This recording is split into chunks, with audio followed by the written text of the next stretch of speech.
Live from Oil City Stadium in Whiting, Indiana, Northwest Indiana Oilmen Baseball is on the air. It's the Northwest Indiana Oilmen up against the Indiana Panthers. Tonight we're booming throughout the region on the Voice of the Region, AM 1230 WJOB, and we're available across the World Wide Web on JED TV, Region Sports, and the Oilmen Facebook page. I'm Brandon Vickery, glad to be joined by Jackson Baker. Jackson, the Oilmen, after falling in their final game of the previous homestand, got back in the win column on Saturday by going on the road and earning a road victory against Elkhart County. Yeah, and it was really the pitching. They stayed very strong. Their reliever, Jack Niekras, was able to do a really good job in just getting a few crucial outs, and that was really the key component to that win on Saturday.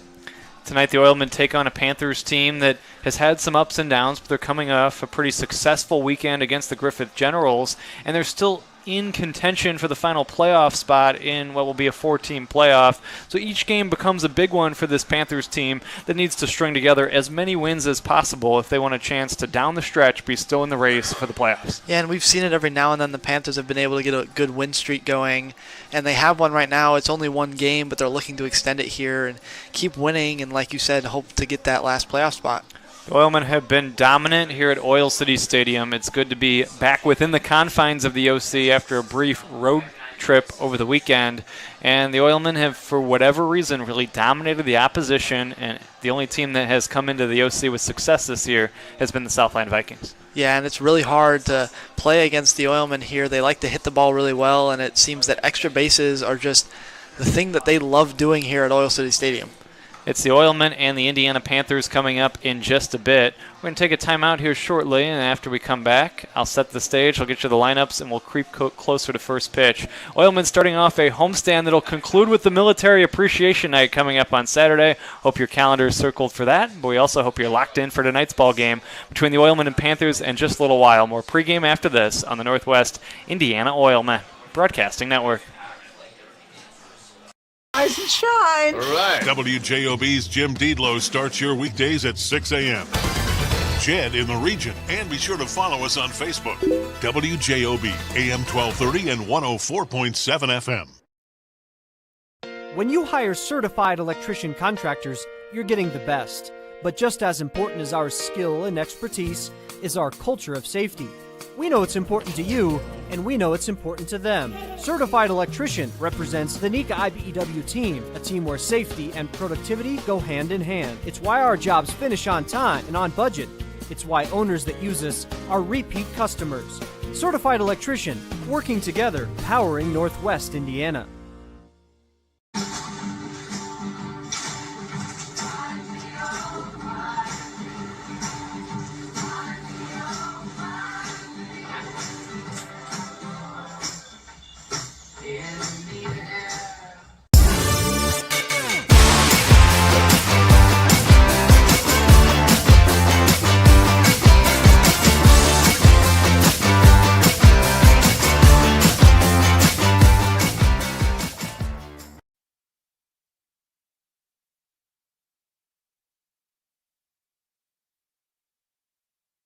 First time in 30 years, Coors Light has an ad in the big game. Actually, this is a Miller Lite commercial.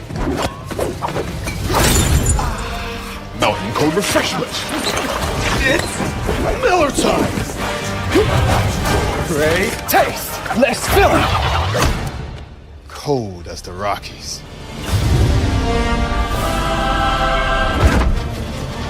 Coors commercial. Miller commercial. Actually, it's a Blue Moon commercial. We are back at Oil City Stadium. The lineup cards have been exchanged. The ground rules have been discussed, which can only mean that it's time for me to give you the starting lineups for tonight's game, starting with the visitors from Indiana. Leading off and playing shortstop is Jaden Correa. Batting second in left field, Josh Outlaw. Outlaw hitting second and playing left. Batting third and playing right, George Bilecki. Bilecki hitting third. Batting cleanup is first baseman Kevin Bushnell. Batting fifth and center Josh Williams. Williams hitting fifth. Hitting sixth and starting behind the plate, Jason Kroll. Kroll hitting sixth and starting behind the plate. Batting seventh is Aaron Barrera. Barrera is the third baseman. He hits seventh. for the Panthers. Hitting 8th designated hitter Trent Lawrence. And rounding out the 1 through 9 for Indiana, second baseman Bo Palicki. Alberto Lamos will do the pitching for Indiana. It's all in back of the right-hander here today. So it's Lamos going for the Panthers. Now here's the Oilmen starting lineup that he will be opposing. Leading off is designated hitter Brendan O'Connor. O'Connor leading off and doing the DHing. Hitting second is center fielder Brendan Stressler. Stressler batting second in center. Hitting third is second baseman Randy Seymour. Seymour hitting third at second base. Batting cleanup is third baseman Logan Anderson. Hitting fifth is right fielder Ethan Rossi. Rossi hitting fifth. Batting sixth in left field Nick Doherty. Doherty hitting sixth. Hitting seventh and playing first base Emmanuel Scott. Scott hitting seventh and playing first base. Hitting eighth and starting behind the plate, Chris Sahusky. And rounding out the 1 through 9 for the Oilmen is shortstop Ryan Little.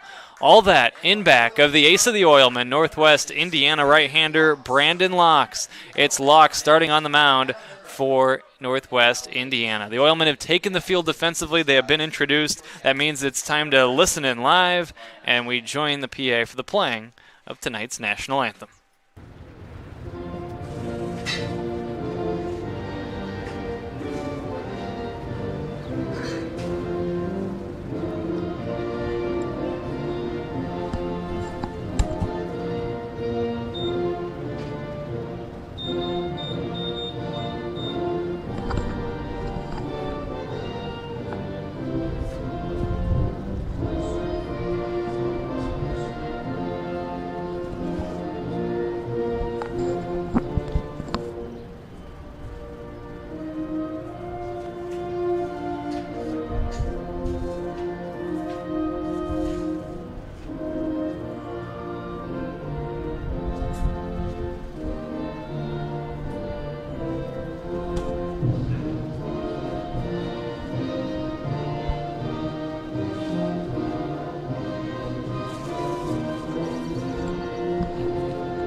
Well, it's Locks against Lamas. It's the Oilmen against the Panthers. And it's next on the Northwest Indiana Oilmen Broadcasting Network.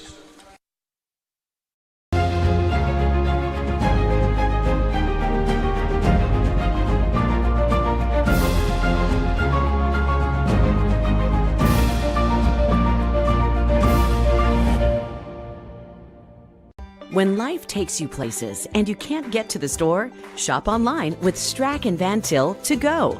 Our to-go service is easy to use and it can save you time and money. Once your order is in, our own Strack and Van Til team preps your order with care. For delivery or pickup, enjoy the convenience of letting our to-go team shop for you. Enjoy your special moments. Sign up online today at shop.strackandvantil.com. That beach is just too hot. I mean, God, look at it. It's making the sand burn, the mouth dry, the skin cry. I mean, everything's just... Oh, there's Coors Light. Well, mouth desert, meet ice cold beer. Mountain cold refreshment. That's chill.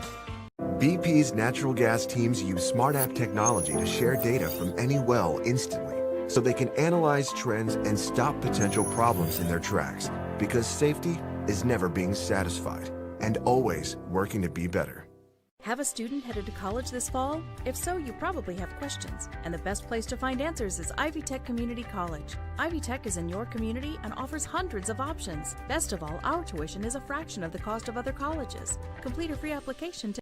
The Oilmen are on the field defensively, and they are in their black uniforms with gold numbers on their backs. They've got the gold Oilman lettering across the front of the chest, the white pants for the homestanding Oilmen, and the black caps with, as always, the gold Oilman logo on the front of the cap. The Panthers set to bat for the first time wearing the navy blue uniforms. They have orange numbers on their backs.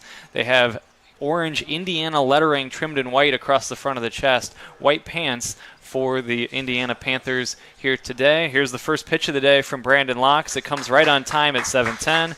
It swung on and missed, and the count is no balls and 1 strike. The Panthers are wearing blue caps with an orange bill to that cap, and there is the Panther P on the front of the cap for Indiana. Here's the 0-1 pitch from Locke, swing and a miss, and the count is no balls and 2 strikes. The umpires today, Lionel Kelly is calling all the balls and strikes, and George Hillard will make the decisions on the base paths. 0-2 on Correa. Here comes the 2-strike pitch, swing and a miss, strike 3. And just like that, there's 1 away here in this opening inning, Jackson, as Brandon Locks worked efficiently 3 pitches to that first batter. Yeah, and just great placement and movement. He threw a few fastballs that were just up in the zone and went straight over his bat as Correa swung at those. 1 out and the base is clear. Final piece of pregame or early game housekeeping to take care of will be the game time temperature here in just a moment as Locks gets set to work on Josh Outlaw. Pitch is swung on and cracked, and it's a leaping snag by Seymour. I was just about to say over the head of Seymour, but he was able to leap up and make the catch, continuing his great defensive season. There's 2 down here in the first. Yeah, and he's been able to do it at shortstop, and now tonight he's doing it at second base, just making amazingly athletic plays out there in defense. Now 2 outs and the base is clear with George Bilecki, the left-handed batter, standing in. This is taken low for a ball on the count, 1 ball and no strikes. The game is scoreless and just underway, and we'll tell you the game time temperature is 67 degrees here in Whiting on this Tuesday evening. Here comes the 1-0, swing and a miss. Allegedly it's sunny, but you actually cannot see the sun at all. That's because of all the smoke that is in the air. There is some smoke that has blown over into the Chicagoland area from the Canadian wildfires. Here comes the 1-1, swinging a grounder foul right side, the count 1 ball and 2 strikes on George Bilecki, but we are underway, and we do have baseball here on a slightly chilly and smoggy but still pleasant evening at the ballpark. 2 outs and 2 strikes on Bilecki. Here comes Locks back and the 1-2 pitch. It's taken low for a ball, 2-2. And what Locks has done here really good so far early is just finding the edge of those strike zones. There haven't been many that have just been painted dead middle. It's really been on the outside edges. Here's the 2-2 pitch. This is low for a ball. We go to full at 3-2. Locks from Florida Southern, and a product of Brother Rice, a 2019 graduate, a native of Frankfort, Illinois. 3-2 on Bilecki with 2 outs and the bases clear. Here's the payoff pitch from the right-hander. Swung on and bounced to the left side. This is Little. He gobbles it up. His toss to first is going to be in time, and the inning ends. 1-2-3 go the Panthers in the first. After a half, it's Indiana nothing, and the Oilmen coming to bat on the Northwest Indiana Oilmen Broadcasting Network.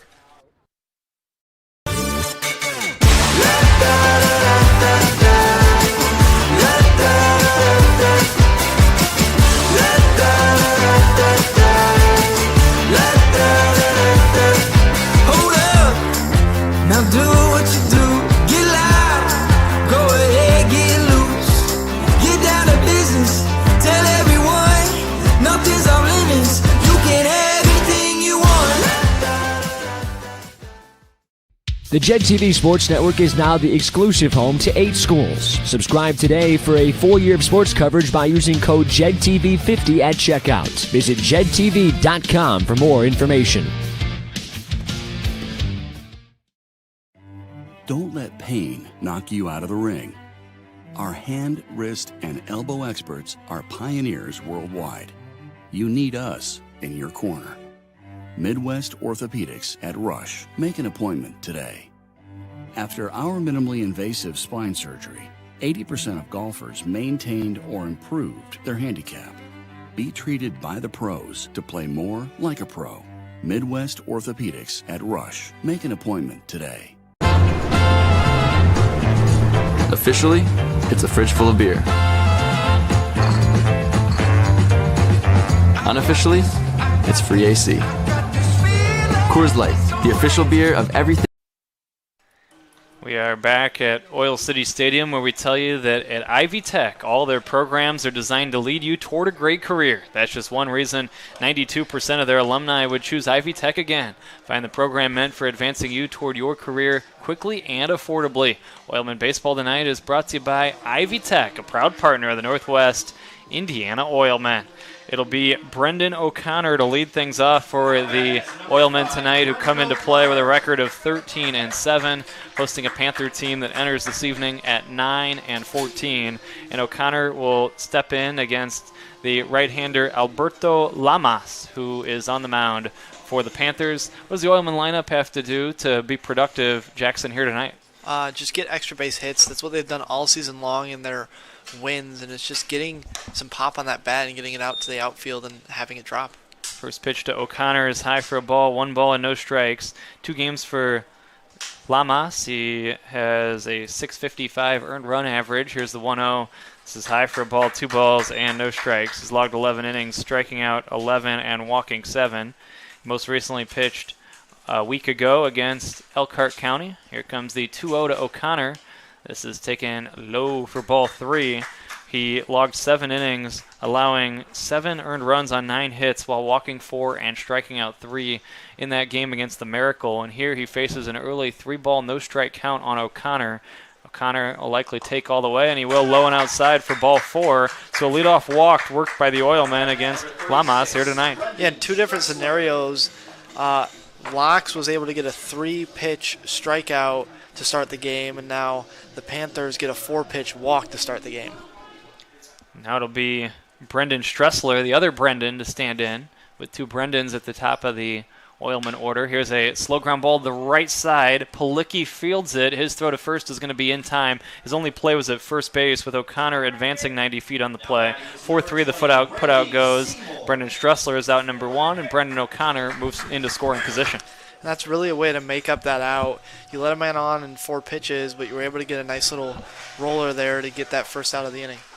Now it's Randy Seymour, who is in the number 3 spot in the Oilman order tonight, hitting .324. Here's the first pitch to him. It's taken for a strike, and the count 0-1. Seymour trying to add to an already impressive start to his college-level career here playing for the Oilmen. Here's the 1-strike offering to him. This is taken for a strike 2 call, and it's 0-2. These have been really good pitches to just paint that outside zone of the strike zone from Lamas. 2 strikes. Runner at second base, O'Connor. Oilman with that man in scoring position and less than 2 outs. Here comes the 2-strike pitch. Swing and a miss, strike 3. A key strikeout for the second out of the inning. And now the inning will rest on the shoulders of Logan Anderson. And now both pitchers kind of getting it going, putting that ball in the strike zone, putting it on the edges, and just getting players to swing at pitches they think they like. So with 2 outs, runner in scoring position, this becomes a big moment as Anderson steps in. Here's the set and the first pitch. This is taken high for a ball. The count 1 ball and no strikes on Logan Anderson. Scoreless game just underway. Locks worked a 1-2-3 top of this inning. So far, leadoff walk to O'Connor is the only Oilman base runner in the top of inning number 1, or in the bottom of inning number 1. Here's the 1-0. This one's low for a ball, and the count 2 balls and no strikes. Interesting sequence here as O'Connor walked on 4 pitches, and they were all out of the zone. And then Lamas was able to key in and get the ground ball to second, followed by the strikeout. But now he's behind 2-0. This is swung on and lifted foul over our heads off to the right and out of play, and the count is 2 balls and a strike. And Logan Anderson loves going after pitches like that. You just see a fastball or a slight off speed go down into the middle of the zone. You want to swing at that one. 2 balls and 1 strike is the count. Here's the 2-1 offering. Swinging a ground ball to the right side. This is going to be the second baseman Palicki to collect it and throw to first in time. And the inning ends. No runs, no hits, and 1 left for the Oilmen in the first. We played 1. It's a scoreless game between the Oilmen and the Panthers on the Northwest Indiana Oilmen Broadcasting Network. Football legend Tom Flores, a.k.a. the Iceman, a.k.a. the first Latino quarterback and head coach ever, a.k.a. why isn't he in the hall yet? Well, Coors Light is going to do something about it. I'll drink to that. You guys are crushing it. See how 8 grams of healthy protein in Land of Frost premium meat gives you energy and keeps you full. Let's get those buns toasted and bread. Cheese, 10 more. Go. I'm getting shredded. Make the smart choice. Land of Frost Premium Meat. When life keeps you busy and you can't get to the store, shop online with Strack & Van Til To Go. Our to-go service is easy to use. Register using your rewards account information, fill your virtual card, and choose delivery or pickup. Once your order is in, our own Strack & Van Til team preps your order with care. With our to-go service, you can earn reward points and save time and money with our online coupons and weekly ad prices. Life made simple, shopping made easy. For more information or to sign up, visit shop.strackandvantil.com. Safety doesn't come in a box. It's not a banner that goes on a wall. It's not something you do now and then, or when it's convenient. It's using state-of-the-art simulators to better prepare for any situation. It's giving offshore teams onshore support, and it's empowering anyone to stop a job if something doesn't seem right. At BP, safety is never being satisfied and always working to be better. Back at Oil City Stadium, one inning has come and gone. Kevin Bushnell will lead off the second inning for the Panthers, but not before we tell you that Oilmen Baseball is sponsored by Hard Rock Casino. Discover your rhythm at Hard Rock Casino, Northern Indiana, just off Exit 6, I-8094. It's Hard Rock Casino, a proud partner of the Northwest Indiana Oilmen. Here's a crack off the glove of Anderson, a line drive toward third that Anderson couldn't snag. Around first and holding is Bushnell with a base hit. It's a single for Bushnell to begin the second inning. A hard-hit line drive. Anderson probably would have liked to make the play. It did hit him in the glove, but a well-struck ball, and Anderson couldn't quite squeeze it, and he has a base hit to begin this second inning. And Bushnell's got some power, so the ball kind of flies off his bat, and that's exactly what you saw there, and it was just able to get down right past Anderson. Williams will stand in, undoubtedly a play that the Oilman third baseman would have liked to have made, but the exit velocity on that is what made it a play that raises above the routine level. As Williams stands in, this is taken low and in for a ball, and the count 1 ball and no strikes.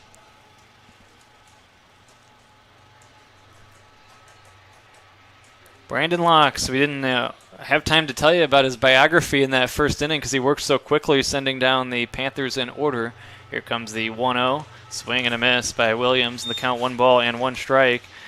He is headed to Florida Southern, where he's going to join the program as a transfer this coming season. The 6-foot, 180-pound right-hander is pitching his 6th game and making his 4th start with the Oilmen this summer. He's been outstanding. He's a candidate for the Northern League Pitcher of the Year. It's still early. Here's the 1-1 swing and a miss, and the count is 1-2. But he leads the league with a microscopic earned run average of .087. He's allowed just 12 hits in 20 2/3 innings of work, and just 3 runs, 2 earned runs, 15 walks, and 23 strikeouts for Brandon Locks. Here's the set from Locks and the 1-2 to Williams, taken for strike 3 called. Out on strikes is Williams for the first out of the second inning. So 1 away and 1 on, and that'll bring up Kroll. And as you were saying about Locks, when you can strike guys out at the rate that he has, he's averaging 10 strikeouts per 9 innings. You know, he's always going to be dangerous when he steps on that mound. Jason Kroll will stand in. The lead at first for Williams.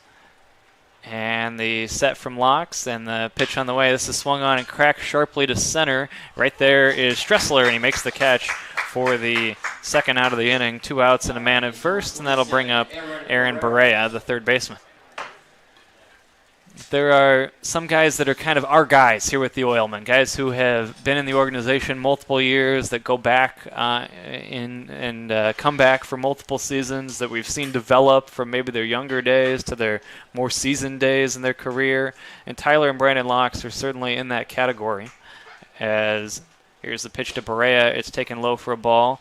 Oilman staples, obviously the guys like Chris Baker and Amir Wright, or guys of yesteryear like Tyler Strozinski and Stefano Belmonte and the late Matt Poberico. 1 ball and no strikes the count. Here comes the pitch on the way. This is taken high for a ball. The throw to first is in time. They say he got him at first base. From here, it looked like Bushnell was back to the bag safely, but out is the call by George Hillard, and the Oilmen will take it. It's a pickoff that goes 2-3, and that's the third out of the inning. There were no runs, 1 hit, and nobody left on base. After an inning and a half, it's the Oilmen nothing and the Panthers nothing on the Northwest Indiana Oilmen Broadcasting Network. This place teaches you to be genuine, to be the same person today as you were yesterday. People from Indiana, they're pretty comfortable with who they are. And you know, I think that puts the people around them at ease to be comfortable with who they are. The values that built Indiana are here in Strachan Van Til. We're Indiana's grocery store, and we're proud to be Indiana made. We don't go to the office, we build it. This is a truism with Ironworkers Local 395 and the Northwest Indiana Contractors Association. Our goal is to exceed our customers' expectations. We provide a skilled, OSHA-trained, drug-free workforce, as well as many other certifications from our 4-year training program. Every time you hire an iron worker from Local 395, you should feel confident that you are receiving highly trained, highly skilled, and drug-free journeymen and apprentices who take their job and your project seriously. For more information, contact us at 219-763-7900 or ironworkers395.com. Don't let pain knock you out of the ring. Our hand, wrist, and elbow experts are pioneers worldwide. You need us in your corner. Midwest Orthopedics at Rush. Make an appointment today. 5, 6, and 7 for NWI in this second inning against Lamas, the starting pitcher for the Indiana Panthers. Let's see if the Oilmen can crank something up in frame number 2. Rossi takes a pitch that's in there for a strike, and the count 0-1. Jackson, close play the Oilmen the benefit of the call on that pickoff at first base, but an alert move by Sahusky, who's really played well of late, to make that snap throw and pick the runner off first. Here comes the 0-1, low and outside, ball 1. Yeah, and Sahusky has played really well lately, whether it's been up to bat or back in that catcher's box. I mean, he's been able to make plays that most people haven't been able to do all season long. 1 ball, 1 strike, the count on Rossi. Here comes the pitch from Lamas. It's taken low and outside for a ball. 2-1 is the count. Lamas, we told you about his June 20th outing against Elkhart County. Before that, he pitched on June the 12th at Griffith, and that was a solid start for him, allowing just 1 run on 2 hits over 5 innings while striking out 8. The 2-1 is taken for a strike, and we go even at 2 balls and 2 strikes. 2-2. Rossi hitting .286 in the number 5 spot in Adam Enright's lineup. Comes the 2-2, and look out, this hits him. It was a breaking ball, and Rossi kind of took one for the team, and there's a leadoff base runner to begin this second inning. Yeah, he didn't even try to move out of the way. He just stood there. He knew it was going to come, and he's like, we just need to get on base here. That's right, leadoff base runner of the inning, a slow bender, and there's always that move where it looks to the umpire like you're making a move to try to get out of the way, but you're just kind of leaning around, as Nick Doherty will stand in next. Here's the pitch, swing and a miss, and the count 0-1. Doherty hitting .345 on the season. He's driven in 9. Here's the set and good size lead for Rossi at first. The pitch here is high for a ball, 1-1. Oilmen are 2 games behind the Lake County Corn Dogs entering play tonight. Unfortunately, field conditions washed out the game on Sunday, which was going to be an opportunity to cut into that deficit. The 1-1 swing and a miss, and the count 1 ball and 2 strikes. The Oilmen are just 1 game back in the loss column of Lake County. 1-2 with Rossi leading at first, Bushnell holding him on. Here's the 1-2 pitch. This is swung on and fouled back to the screen. We'll do it again, 1-2. And as you were saying, they're so close to those Corn Dogs, and they felt like it since the beginning of the year in that 3rd game where they just lost late.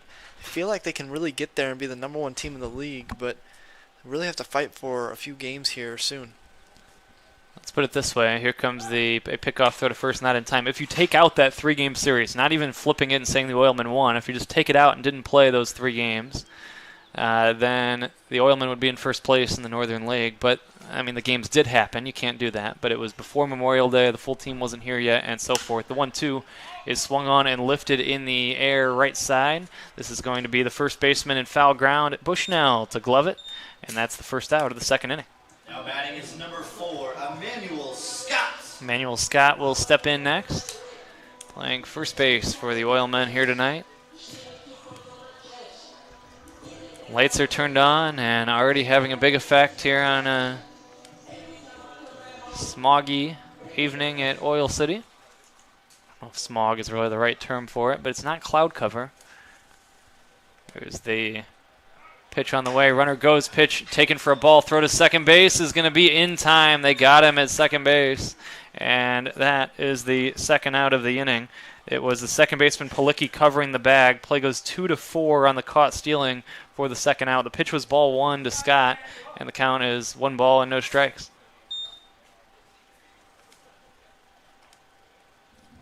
Here's the 1-0, and look out. This hits him. He checked his swing, and he gets hit by a pitch. And Scott is shaken up. 2 hit batsmen in the inning. And 1 was erased on a caught stealing. Now batting is number 10, Chris Sahusky.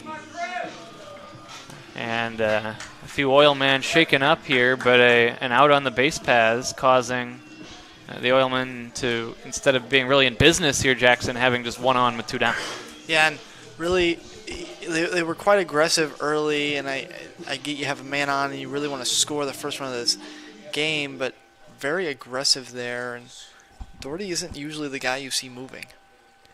Here's the pitch to Chris Sahusky. It's taken high and outside for a ball, 1 ball and no strikes.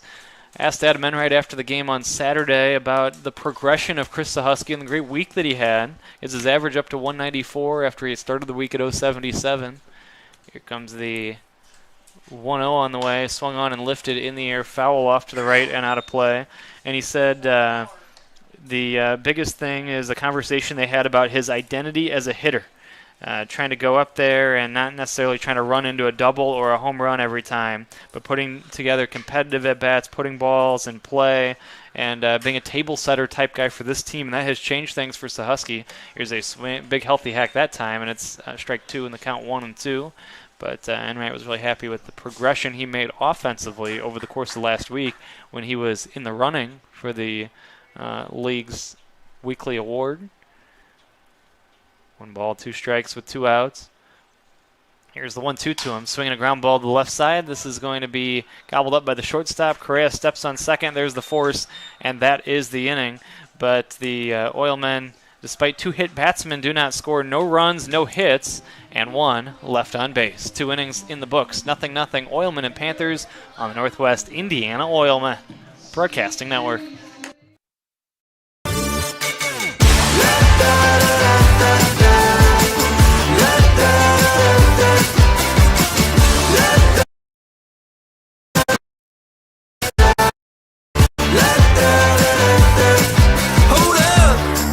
Now do what you do, get loud, go ahead, get loose, get down to business, tell everyone, nothing's off limits, you can have anything you want.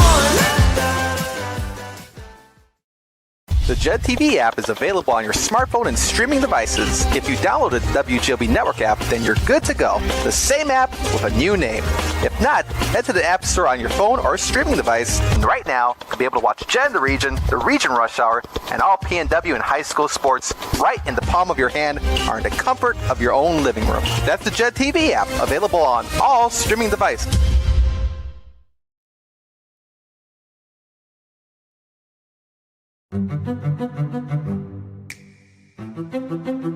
I've never seen ads on top of the roof where it's helping the community.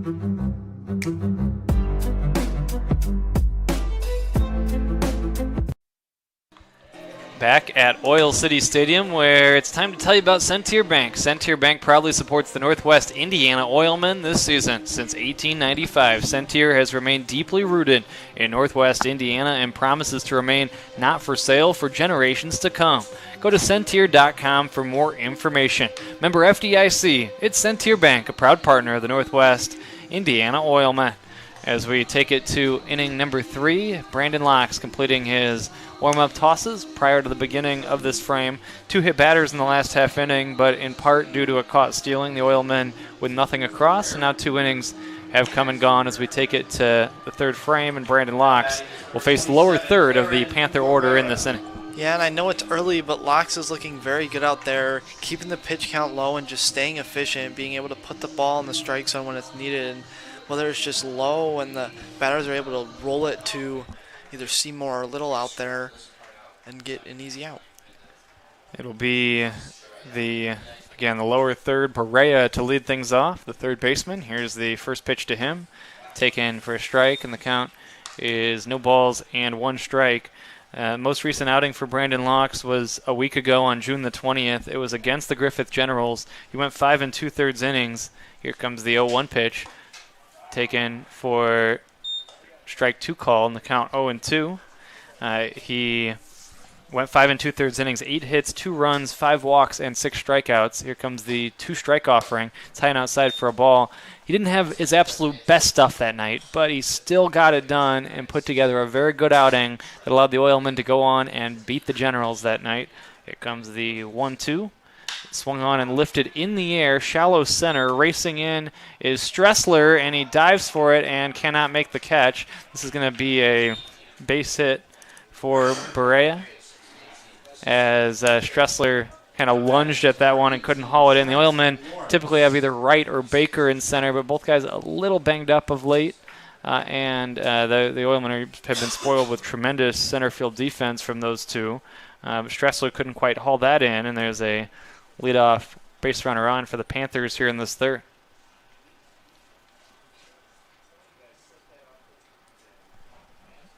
Here's a pitch taken high for a ball, but the last outing, I think that shows you kind of 1 ball and no strikes, how good of a pitcher Locks is when he can manage. Here comes the 1-0.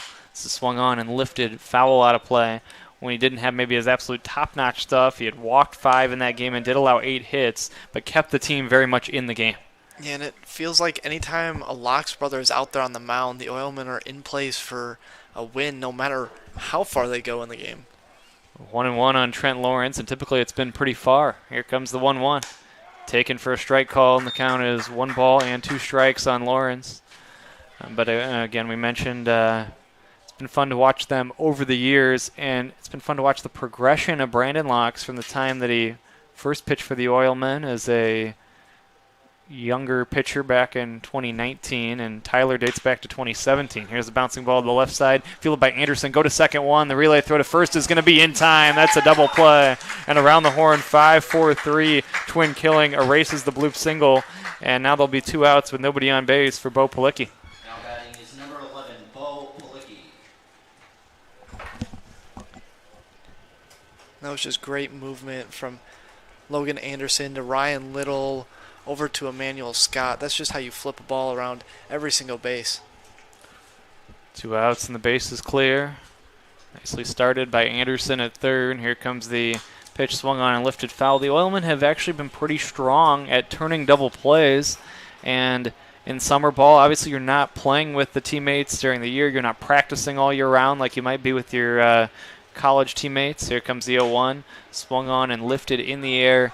Foul and out of play. But they've looked smooth, and you're rotating guys in and out of the infield as well. Guys are moving around. Everyone's playing. Guys are playing different spots. And yet they've looked pretty smooth at turning 2 quite a bit over the course of this summer. Yeah, and it really looks like they just have that connection, despite not being teammates, like you said, and constantly switching that infield. Just they have a connection clicking. This is ripped foul, and it remains a 2-strike count on Palicki. Locks ahead, no balls and 2 strikes. He did face these Panthers on May the 30th. He pitched 2 shutout innings and zeros across the board. No hits or walks yielded by Locks in those 2 frames of 6 up, 6 down. Here's a 2-strike pitch. High for a ball, 1-2.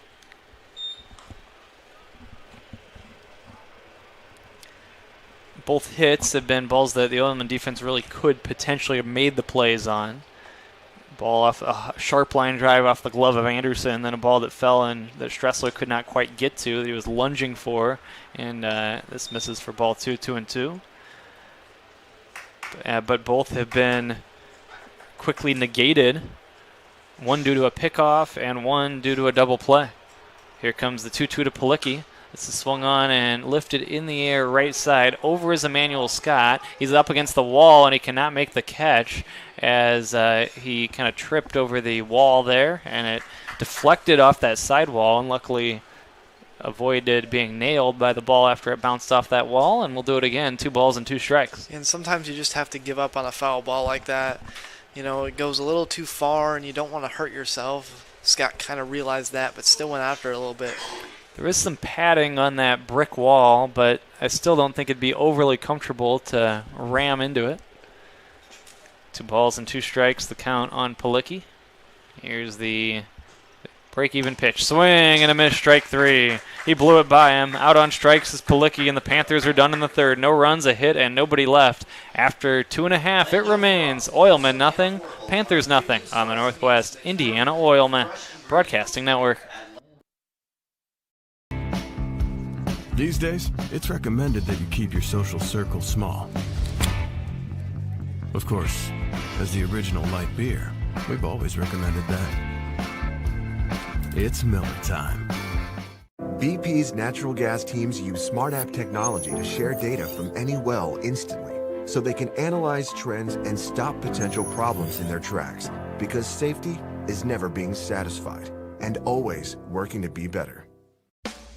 Hello, Hoosier fans. Jim Coyle with Indiana Sports Beat Radio, the only show that covers the Hoosiers, the Big Ten, the Colts, the Pacers, and more. And now you can catch us each Monday through Friday from 11 a.m. to 1 on WJOB, the voice of the region. Daily guests like Don Fisher, Mike DeCourcy, Bob Kravitz, and Rick Bozich, the coaches, the players, and playmakers. You'll find them all on Indiana Sports Beat Radio with Jim Coyle, Monday through Friday, 11 to 1 on 12:30 a.m. and 104.7 FM.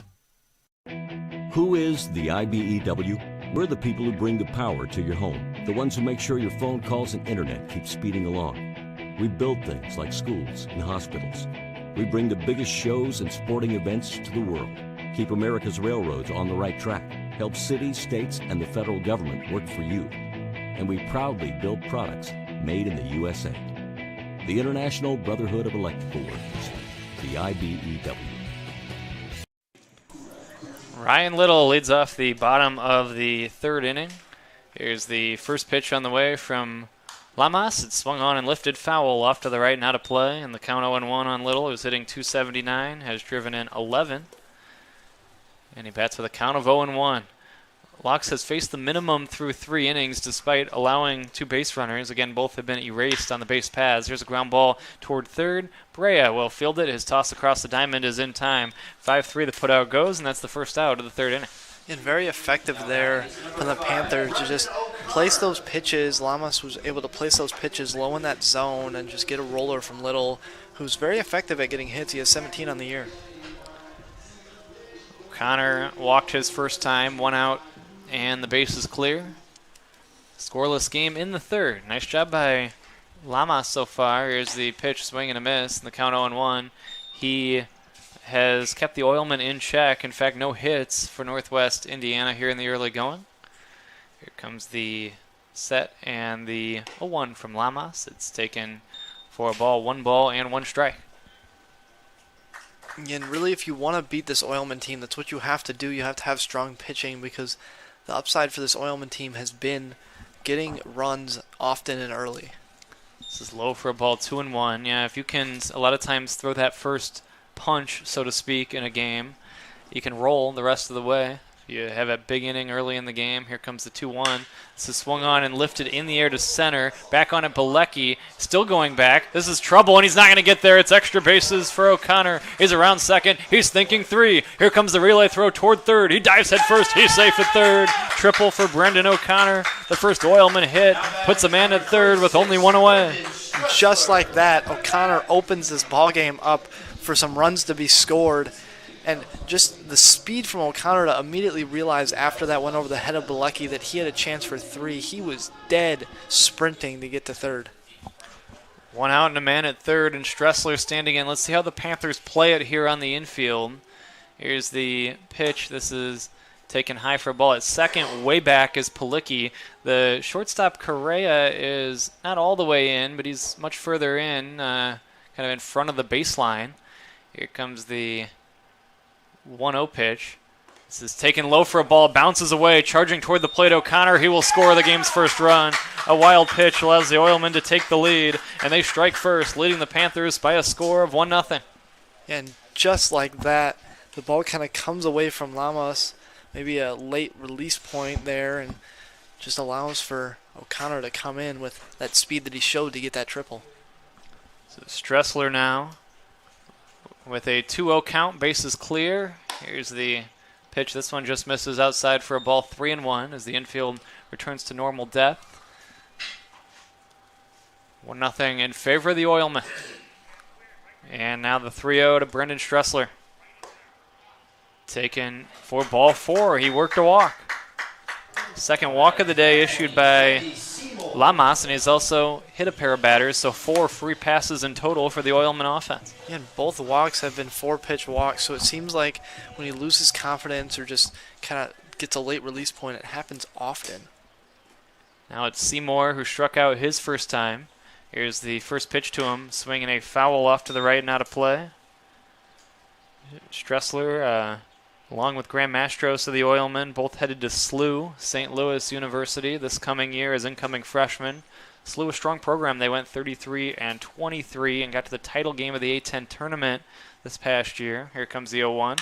Swinging a ground ball past the first baseman Bushnell and into right field for a base hit. Going first to third on the play is Stressler, and the Oilmen have continue to have something cooking here in the third as Seymour smashed one past the first baseman Bushnell, and the Oilmen keep the line moving. They have had 3 straight reach here in this third. And Seymour looked like he tried to get under that one a little bit more. He's usually a guy who hits extra base hits, but just able to line that one with a lot of exit velo that just rolled straight into the outfield. Now Anderson with men at first and third. Here comes the pitch to him. It's taken for a strike, and the count 0-1.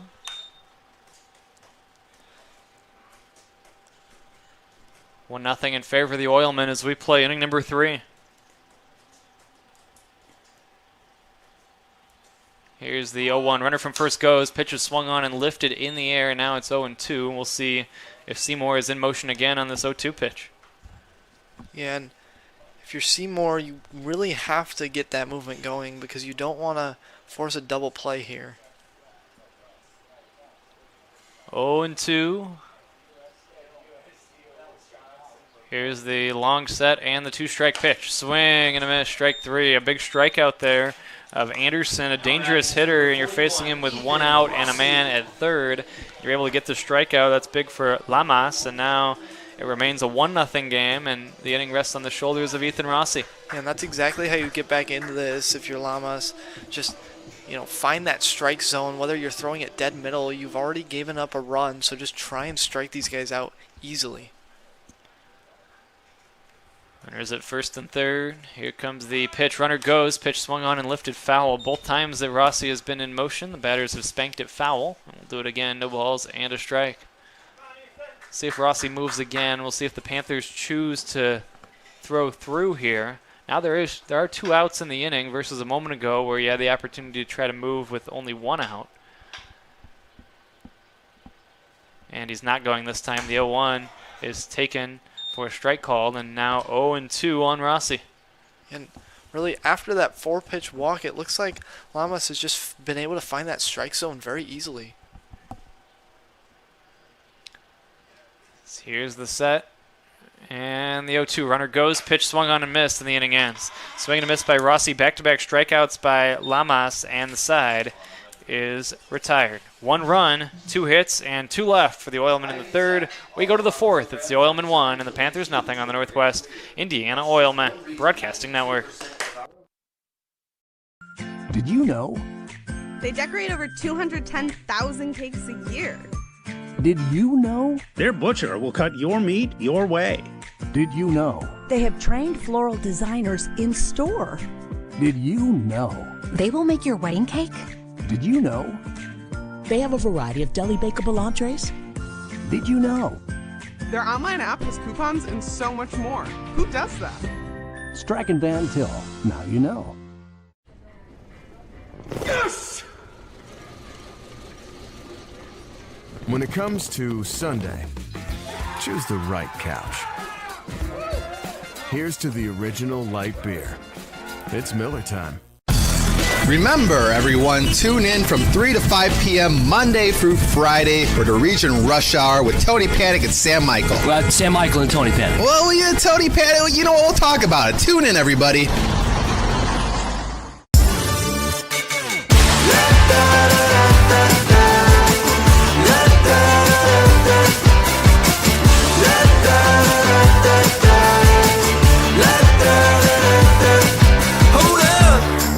Now do what you do, get loud, go ahead, get loose, get down to business, tell everyone, nothing's off limits, you can have anything you want. Ordering groceries has never been easier. New online shopping at Strack & Van Til saves you time and money. In-store sale prices, pickup or delivery options, online coupons, rewards points, and more. Sign up at shop.strackandvantil.com today. It's Strack & Van Til Market, a proud partner of the Northwest Indiana Oilmen. Jaden Correa leads off and takes low from Brandon Locks. 1 ball and no strikes. Locks working with the lead for the first time. This is swung on and lifted foul off to the right, and the count 1 ball and 1 strike on Correa. And Correa struck out his first time against Locks, just wasn't able to see him. The first batter that Locks saw, and just a 3-pitch strikeout, and now Correa has done a good job to see where Locks is putting these pitches. This is swung on and rolled foul off to the right, and the count 1 ball and 2 strikes on Correa. Locks, again, has been dominant to the tune of an ERA under 1 that leads the Northern League among all pitchers who qualify. Here's the 1-2, low for a ball, and it evens out at 2-2. The Panthers played 3 games against the Generals this weekend, winning 2 of 3. They prevailed 7-3 on Friday before losing by a 10-4 score on Saturday, and then winning the rubber match 8-5 yesterday.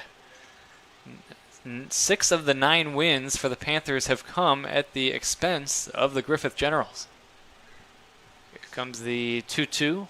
This is swung on and lifted in the air in foul territory, and this is going to make its way out of play under the roof of the Oilman clubhouse, and it remains 2-2.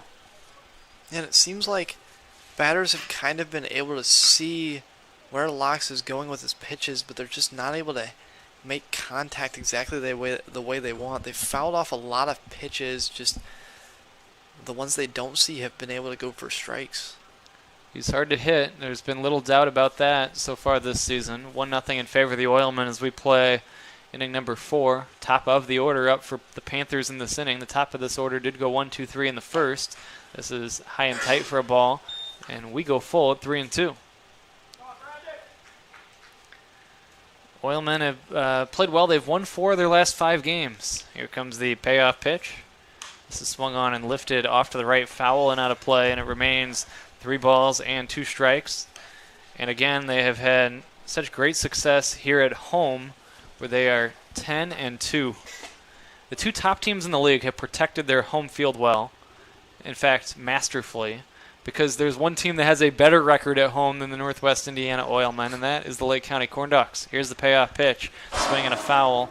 The Corn Dogs are 10-1 at home, so how about that? The top 2 teams in the league, a combined 20-3 record on their home field. Well, yeah, that's what you want to do when you play a lot of games at home too. Both the Corn Dogs and the Oilmen playing a majority of their games at home. You want to be able to win there. You have sort of an advantage. You know the field a little bit better. You know kind of the spots where you don't want to stand and twist an ankle. Correa takes ball 4, and he will reach first here to lead off the 4th inning. And now Josh Outlaw, the left-handed batter, will stand in to begin this 4th inning. 1-0 in favor of the Oilmen. in. Each team with 2 hits here in the early going. A leadoff walk begins this 4th. Here's a pickoff throw to first. He was getting a pretty good lead, but he did dive back in head first safely. Oilmen and Corn Dogs tomorrow night here at Oil City.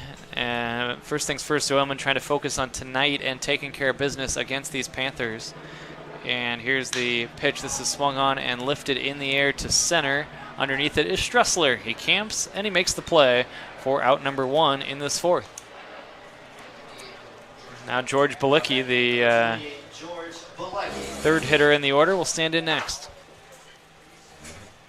The Oilmen just 2 games behind the Corn Dogs overall and only 1 game in the loss column, so a huge game shaking out for tomorrow. We'll keep an eye on other Northern League scores here as we move ahead. In the 4th at Oil City, 1-0 in favor of the Oilmen. Here's the 0-1. This is swung on and smashed to right. It's going to fall on a bounce in front of the right fielder Rossi, and he'll get it back in. A sharp single for Balecki as Kevin Bushnell will bat next. And boy, I thought that might hang up there for Rossi, but very confident was Correa, the runner from first, that it was going to fall in front of him as he was already at second base and would have been doubled up had Rossi been able to make the catch in the air. But it did 1 hop in front of the Oilman right fielder. And now the Panthers really threatening with runners at first and second and 1 out after the sharp single to right by Balicki. And the cleanup man, the dangerous Kevin Bushnell, stands in. This is taken outside for a ball 1-0. And you really have to watch out for Bushnell here. He leads the Northern League and with active players as Hillbridge has 4 home runs, but he has 3, and Hillbridge isn't in the Northern League anymore. He has 3 home runs, which would lead the Northern League. Here's the set from Locks, the 1-0. The runner from second looked like he was taking up, but he was only bluffing. This is high for a ball 2-0. 2 balls and no strikes. Correa kind of booked it out to his lead there and then eventually retreated back towards second. He's very aggressive on his lead. 2 balls and no strikes. The count on Bushnell. Here's the set and the 2-0. This is low and outside for a ball, and we go to 3-0. Go ahead, Jackson. We can tell that Locks is kind of, being cautious here around Bushnell. He doesn't want any power to drive in that man at second base. You've got 1 out and runners at first and second here. Let's see if he can put one over on this 3-0. Here comes the pitch on the way. It's taken for a strike, and the count goes to 3-1. Locks laboring just a bit here in this inning. There were 2 base runners prior to this frame. Both were quickly erased. Now first and second with 1 out. Here's the 3-1. This is swung on and lifted high in the air, foul off to the right, and we go full at 3-2 on Bushnell. Yeah, and what a way from Locks to fight back into this, not being afraid to put that ball just on the edge of the strike zone after some 3 cautious pitches to start the inning. Full count on Bushnell. Here's the payoff pitch. Swinging a smash to right. That's a base hit. Correa around third. He's going to try to score. Here comes the throw toward the plate from Rossi. It's not in time. And scooting to third is Balecki. Correa comes in and scores on the RBI single by Bushnell. It's his 2nd hit of the day. It's his 9th RBI of the season. And the Panthers have tied this game at 1 here in the 4th with Josh Williams due next. And just like that, as we were talking about a powerful bat from Bushnell, he changes this game instantly, and now it's tied up, and Locks has to find a way to get out of this one with only 1 out. 1-1 is the score. Runners at first and third for Elkhart County here in this 4th inning. I'm sorry, for the Panthers here in this 4th inning. I was thinking about the Oilmen 6-4 victory over Elkhart County in pretty dramatic fashion on Saturday. Here's a swing and a miss, and the count 0-1. We'll get back to and talk more about that game maybe in the next half inning, but right here, we'll key in on this scenario with Josh Williams, who took a healthy hack and is hitting 286, standing in with a count of 0-1. Runners take their leads from first and third. The middle infield is back, looking for potentially a double play ball that would get the Oilmen out of this inning. The 1-strike pitch is strike 2 call. Goes in there, and the count goes to 0-2. And we've seen it all day long, just Locks being able to find that strike zone. He looks at first here. Bushnell being held by Scott. Here's the 2-strike pitch. Swing and a miss, strike 3. Out on strikes is Williams, and that is the second out of the inning. Pitch maybe downstairs, but Williams went after it. Now 2 gone for Jason Kroll. And that's exactly what you want to see if you're Locks. Just get a few pitches in that strike zone, and whether they foul them off or roll them or you get a strikeout, you need any outs possible to get out of this inning. Oilmen trying to keep it a 1-1 tie. Here's the first pitch. It's taken way outside for a ball. Nice job by Sahusky to snatch it, and the count 1-0 on Jason Kroll. New addition to this Panther team. Kroll standing in. Manager Dre Gilmore in the first base coaching box. Here's the 1-0 runner from first goes. Pitch is taken for a strike. Throw to second is not in time, and the runner breaks for the plate and scores on the back end of a double steal. The pitch was a strike, and then this is a double steal. Bilecki scores on the delayed steal after the swipe of second by Bushnell, and the Panthers have taken a 2-1 lead. Kroll batting with a 1-1 count, and his team now leading it. Scott Nowakowski, by the way, in the third base coaching box for Indiana. Here comes the 1-1. Swing and a miss, and it's 1-2. Locks trying to just get out of this inning without further damage now.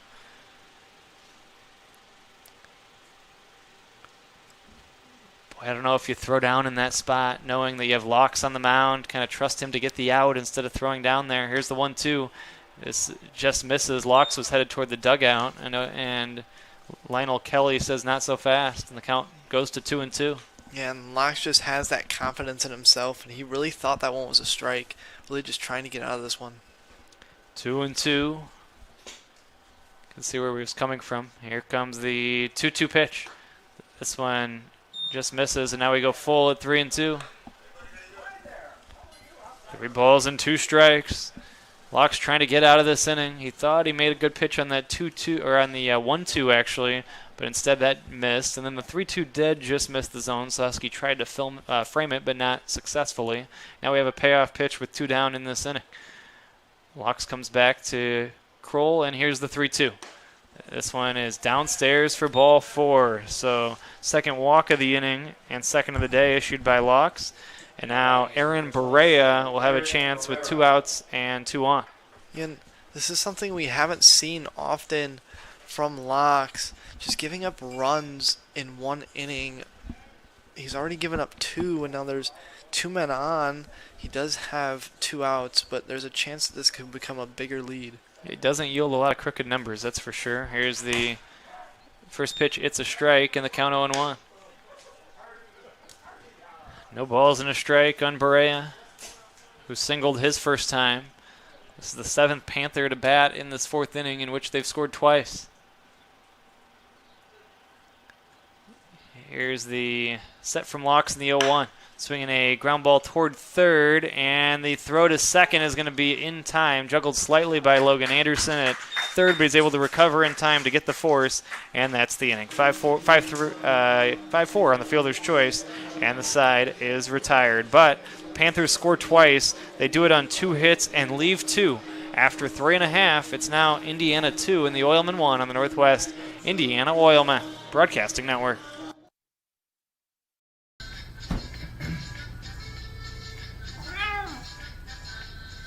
You didn't do anything wrong. You just didn't know Miller Lite has more taste and only 1 more calorie than Michelob Ultra. Now, you do. When life takes you places and you can't get to the store, shop online with Strack and Van Til to go. Our to-go service is easy to use, and it can save you time and money. Once your order is in, our own Strack and Van Til team preps your order with care. For delivery or pickup, enjoy the convenience of letting our to-go team shop for you. Enjoy your special moments. Sign up online today at shop.strackandvantil.com.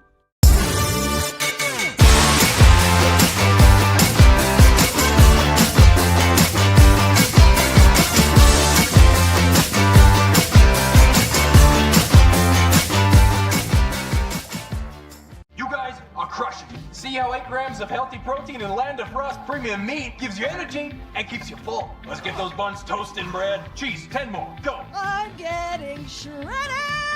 Make the smart choice. Land of Frost premium meat. Back at Oil City Stadium. Reminder, Military Appreciation Night is this Saturday. Get your tickets now, NWIOilmen.com. It's always a great night at the ballpark. The Oilmen partnering with Indiana Fallen Heroes, and the night is sponsored by Hard Rock Casino, Northern Indiana. Should be a great event. We hope to see you on Saturday night at the ballpark. It's the Oilmen and the Lake County Corn Dogs on Saturday for Military Appreciation Night, so battle of the top two teams in the league as well. Here's ball one to Nick Doherty in the count, 1 ball and no strikes from Lamas, the right-hander for the Panthers, who's working with the lead for the first time. Here comes the 1-0 to Doherty. It's taken for a strike call, and the count is 1-1. Panthers out hitting the Oilmen 4-2 and doubling them up in the run column as well here in the fourth. Here comes the 2-2, swinging a smash, and this is caught by Lamas, the pitcher, almost in self-defense. A wicked line back up the middle. Taking a was catch. And what awareness out there on the pitch mound. You kind of turn. I don't know what to do. It was just kind of a perfect. Him.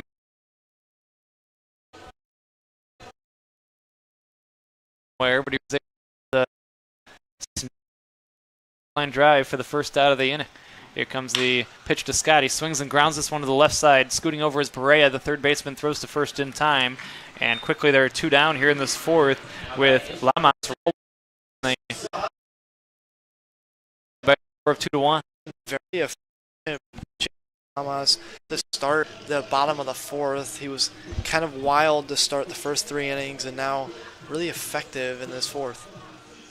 He's really had some good moments here today. He's yielded just 2 hits in total and only 1 run against this kind of potent Oilman team. Panthers trying to, this is taken low and outside for a ball, trying to break through against the Oilmen. The Oilmen are 3-0 against the Panthers this season, having won 11-2 on May 31st. Here comes the 1-0 to Sahusky. It's inside for ball 2. The Oilmen a 6-5 win in walk-off fashion in the memorable game on June the 9th here at Oil City, and then 5-0 in the most recent meeting on June the 15th. 2-0 is low for a ball. 2 meetings on this homestand, by the way, as the 2 teams will square off once again on Friday night at 7:10. 3-0 on Sahusky. Yamas back 3-0. Swinging on 3-0 is Sahusky, and he cracks it foul. The count 3-1. But we look forward to Saturday night, Military Appreciation Night, an annual staple and a exciting part of the 4th of July weekend. Getting a new piece of wood here is Sahusky after he broke his bat apparently on that foul. And there's a long deliberation trying to find him a bat to use. But again, Military Appreciation Night coming up on Saturday night, 7:10, NWIOilmen.com for tickets, and it's always brought to you by our good friends at Hard Rock Casino, Northern Indiana. 2 balls and 2 strikes the count. Here's the 2-2 pitch on the way. So swung on and lifted in the air. It's playable in shallow center. It's going to be the shortstop underneath it, and Correa makes the catch to end the inning. 1-2-3 go the Oilmen in the 4th. It'll be Jackson and Zach when we come back. 2-1 Panthers on the Northwest Indiana Oilmen Broadcasting Network. Wait! Let me help! Land of Frost! Premium meat! Delicious! And no byproducts! Toss it in. Et moi? Okay. Make a smart choice. Land of Frost Premium Meat. The Jed TV Sports Network is now the exclusive home to 8 schools. Subscribe today for a full year of sports coverage by using code JEDTV50 at checkout. Visit JEDTV.com for more information.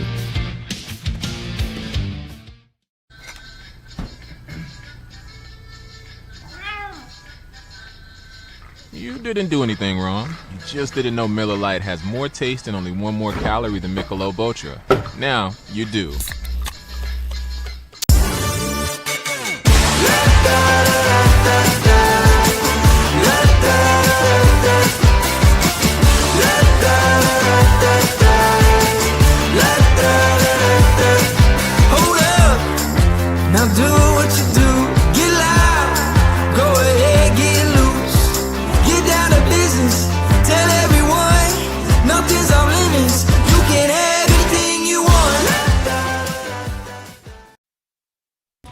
we are back at Oil City Stadium as Brandon Locks will take the mound again in his 5th inning of work after yielding 2 runs and giving the Panthers the lead, and just a little bit of a wild inning as he allowed 7 batters to come up and face him after going through the order in his first 3 innings. Yeah, you don't really see that often from Locks, but he did a good job composing himself and still getting out of there without as much damage done because the Panthers were threatening that entire inning.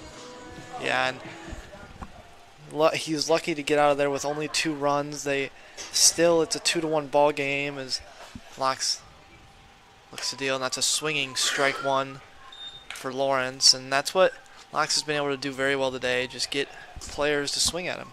Yeah, Locks has still been consistent today, even though obviously 2 runs on the board is not what he likes, but 2 runs is truly nothing in this league, and that's a great stat line so far. Yeah, and I'm sure he's a little hesitant. It may boost his ERA above 1, as he said it 0.87 before, but as that one swung on, and that'll be lines to the shortstop and just out of the glove. Try and make the play, but not in time.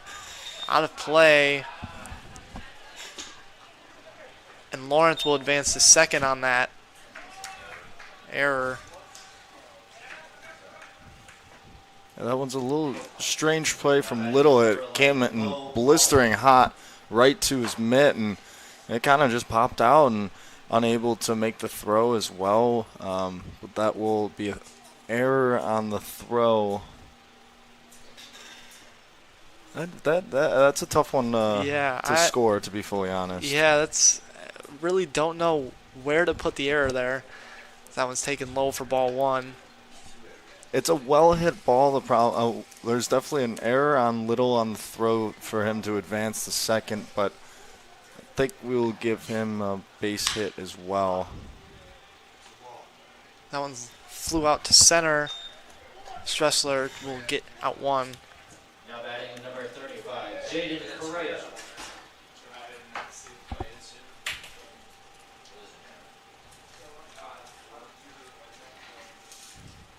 Yeah, that one was a little awkward for Schrader out in center field. Kind of scooped it up, basically, but still made the out and was fading on him a little bit.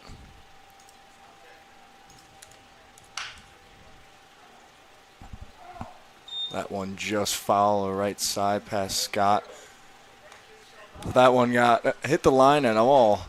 Panthers could be up 3-1 now, but fortunate enough for the Oilmen that it's just foul. Yeah, and Locke's just been able to fight with guys and just get them to foul it off if he's not able to strike him out. He looks back to second, deals, be high up top for ball 1. And now once again, Locks has allowed a man into scoring position early into an inning with only 1 out. Really has to find a way out of this. That one swung, tapped for strike 2. Great breaking pitch there, made him chase a little bit. And Correa has struck out once today, so Locks has been able to find the zone around Correa. That one's taken low for ball 2. So the count evens at 2-2 with 1 out.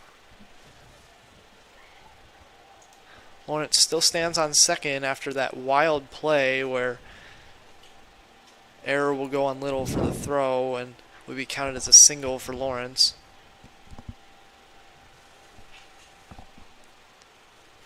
Our official say is unsure yet, and looking at the video replay right now, Brandon is, as he takes the inning off eating his pretzel.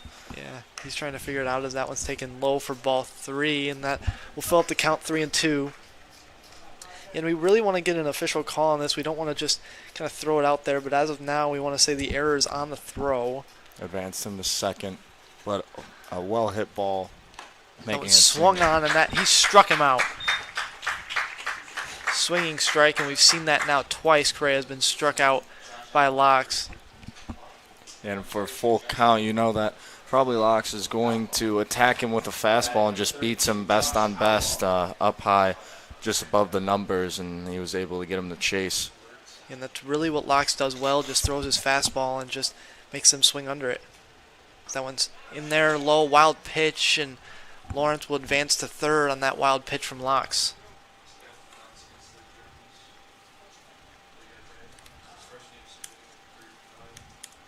You can't do much about that behind the plate, especially when it's spiked 6 feet in front of the dirt. But now a little bit scarier now since runner at third for the Panthers, 2 outs, but Locks, knowing who he is, feeling confident about himself.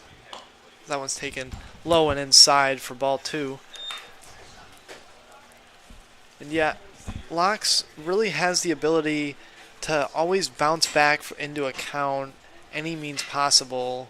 We saw it when he threw up a count 3-0 and was able to fight back into it. That one's flown out over to the right fielder. He'll sit under it, and that'll be out number 2 as Ethan Rossi is able to come under. Oh, that'll be out number 3 as Ethan Rossi is able to come under it. And that will do it for the top of the 5th on the Northwest Indiana Oilmen Broadcasting Network. Rise and shine. All right. WJOB's Jim Deedlow starts your weekdays at 6 a.m. Jed in the region. And be sure to follow us on Facebook. WJOB, AM 1230 and 104.7 FM. When you hire certified electrician contractors, you're getting the best. But just as important as our skill and expertise is our culture of safety. We know it's important to you, and we know it's important to them. Certified Electrician represents the NECA IBEW team, a team where safety and productivity go hand in hand. It's why our jobs finish on time and on budget. It's why owners that use us are repeat customers. Certified Electrician, working together, powering Northwest Indiana.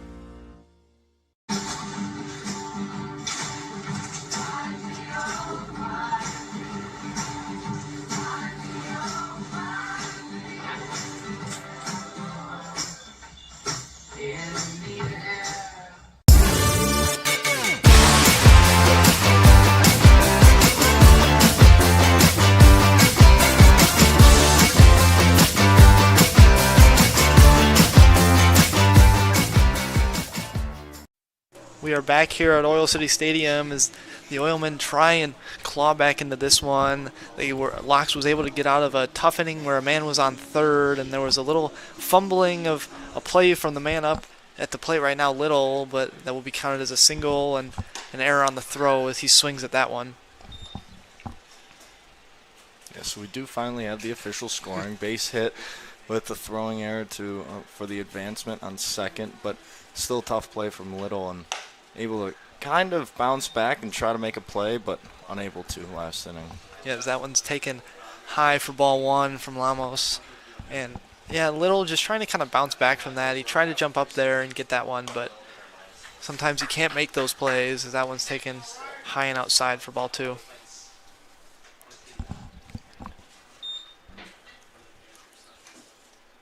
Lamos set goes, and that'll be taken strike 2. Little doesn't appear to be very happy about that one. Yeah, that one just getting the bottom half of the zone. Little maybe wants that one back. As he swings at that one and is struck out. Brendan O'Connor will step up to the plate. Brendan O'Connor. Yeah, this is a very important inning, even with 1 out for the Oilmen, to try to emphasize. It's an emphasis on the pitches, and in order to try to get to the Panthers bullpen, because right now it seems like the Oilmen are not going to be able to do much damage. That one swung foul back our way. And yeah, Lamas really able to do with what he wanted last inning and is now kind of looking similar here. A few more pitches thrown to Little, but like you were saying, they really have to try and find a way to work into Lamas' pitch count. That was taken high for ball 1. And O'Connor is the guy to do it. He has a lot of pop off the bat.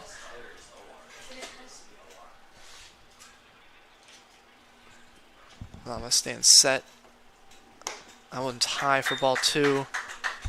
Yeah, we always talk about in these northern leagues, these are the key innings, 5th, 6th, and 7th, where you can do most of your damage because it's either pitchers getting tired or they finally go to a bullpen. So Oilmen have to try to figure out one of those. Swung on It'll be the left fielder coming over to get in. He'll make a sliding play to get that one. What a play out there in left field.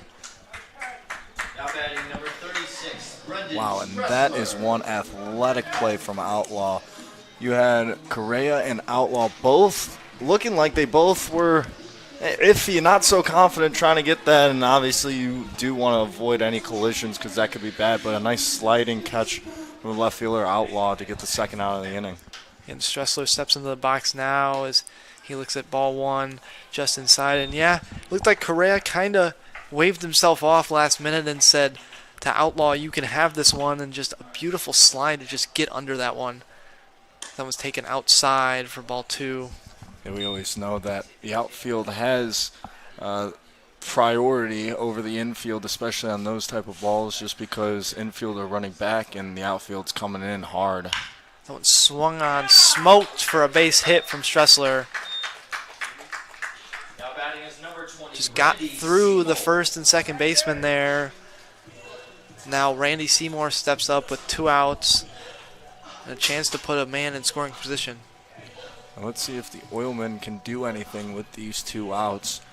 They've been a very good 2-out hitting team throughout this season, and let's see if they keep that trend going. Almost deals, and that'll be high for ball one.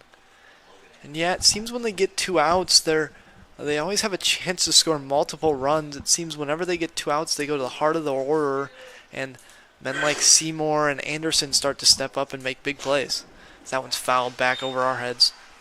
Yeah, for the Oilmen, it's always like scramble. It's like scramble mode, and we see that at the end of the 9th and the 8th, whenever they're down, especially here at Oil City, and they always make some sort of rally. It's just that feeling of desperation. Maybe this 2-out inning could possibly be one of those. Almost trying to get out of this one. That one swung on for strike 2 from Seymour. Seymour looked to go after that one, and almost just trying to get out of this inning and not allow any damage. Stay with 1 run allowed as Logan Anderson is in the batter's circle. That'll be popped foul just out of play as the first baseman steps back away. Bushnell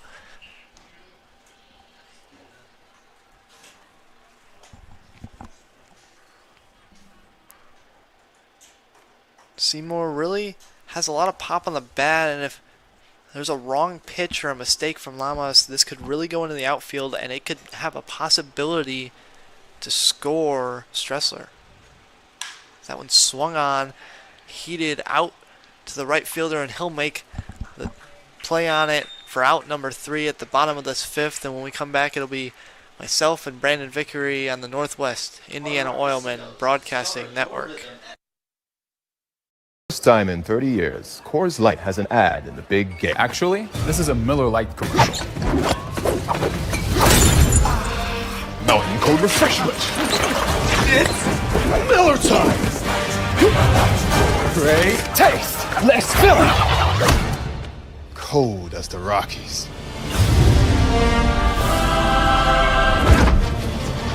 Coors commercial. Miller commercial. Actually, it's a Blue Moon commercial. I am a success. I am the future. I am. I am. I am. I am. I am. I am. I am. I am. I am Ivy Tech Community College. Are you? Wait! Let me hear Land of Frost, premium meat, delicious, and no byproducts. Toss it in. Et moi? Okay. Whee! Make the smart choice. Land of Frost Premium Meat.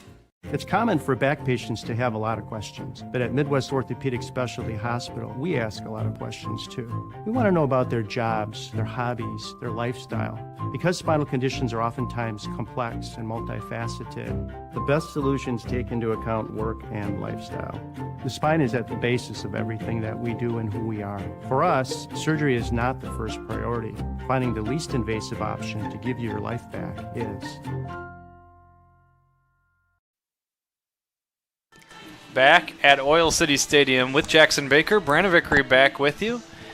We have Zach Carr, our producer, with us and working alongside Charlie Harris and Nick Kane, and out on our camera, John Janiga. Good to have you along on the Oilman Broadcasting Network as we take it to inning number 6. There's a new pitcher on the mound, and it is Tanner Sobkowiak. Sobkowiak takes over for Northwest Indiana.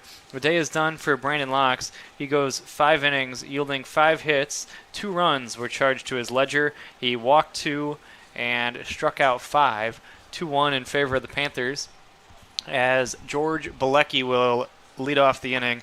Locks exits on the hook for the loss. Sobkowiak standing in. Here's the first pitch, or standing on the rubber. First pitch from him is low and in for a ball, 1 ball, and no strikes on George Bilecki.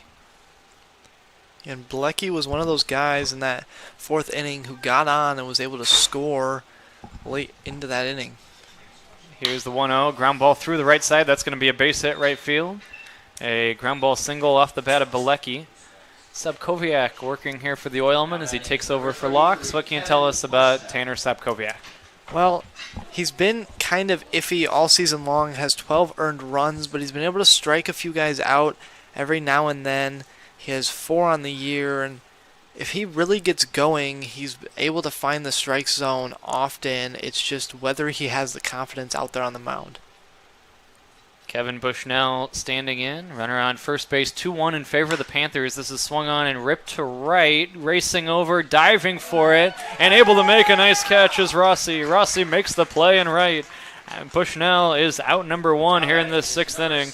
He nearly had his 3rd hit of the game, but Rossi sprawled for it and made the catch for the first out of this 6th. And Rossi, not often an outfielder, so to see him make that play, kind of astonishing. Here's a Williams set to stand in.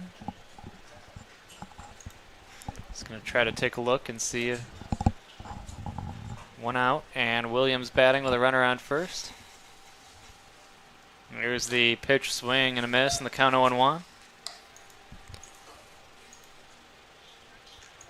Kind of watching that play again in right to see if he indeed did make the catch, and yes, he appeared to. Nice sprawling effort by him to corral it. No balls and a strike here on Williams. Sobkowiak comes back. Here's his 0-1 pitch. This is taken for a ball 1-1. Oilman and Miracle was kind of a seesaw affair on Saturday. What a job Jack Niekras did. The Oilman needed him to cover some innings, and he went 3 innings. He worked in and out of trouble, but at the end of the day, he got the job done. 1 ball, 1 strike, 1 out. This is swung on and grounded foul. And you certainly cannot overlook Silas Noe, who had another very strong start. He has been improved from a year ago. He's been a solid member of this Oilman pitching staff, and not to be overshadowed by the excellence of Tyler Locks and Brandon Locks and Joey Turek and Steve Washilewski when he's been here, who's now back on this pitching staff. Silas Noe is quietly having a stellar year. Here comes the 1-2, swinging a foul at the plate. It remains 1 ball and 2 strikes.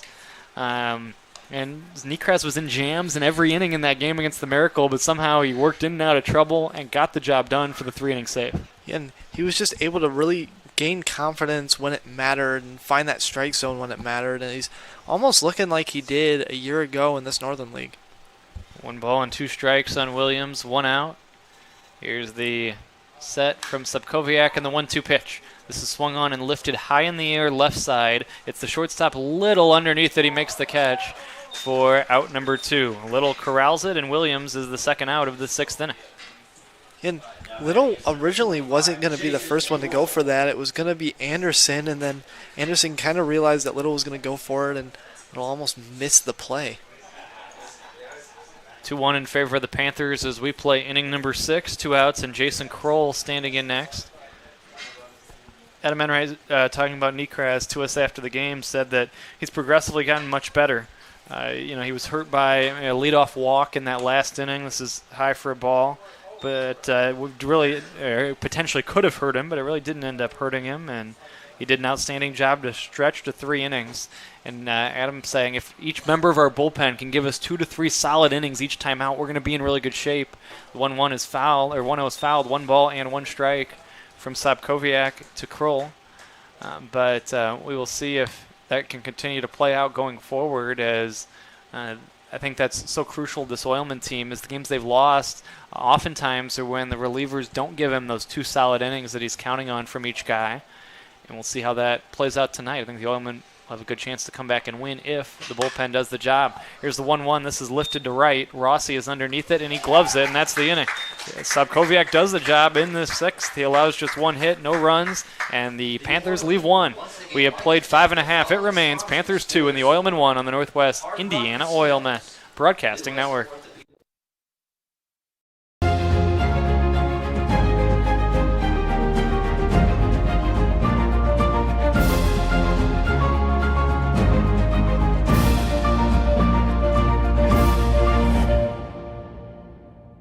When life takes you places and you can't get to the store, shop online with Strack and Van Til to go. Our to-go service is easy to use and it can save you time and money. Once your order is in, our own Strack and Van Til team preps your order with care. For delivery or pickup, enjoy the convenience of letting our to-go team shop for you. Enjoy your special moments. Sign up online today at shop.strackandvantil.com. That beach is just too hot. I mean, God, look at it. It's making the sand burn, the mouth dry, the skin cry. I mean, everything's just... Oh, there's Coors Light. Well, mouth desert, meet ice cold beer. Mountain cold refreshment. Let's chill. BP's natural gas teams use smart app technology to share data from any well instantly, so they can analyze trends and stop potential problems in their tracks. Because safety is never being satisfied and always working to be better. Have a student headed to college this fall? If so, you probably have questions, and the best place to find answers is Ivy Tech Community College. Ivy Tech is in your community and offers hundreds of options. Best of all, our tuition is a fraction of the cost of other colleges. Complete a free application to...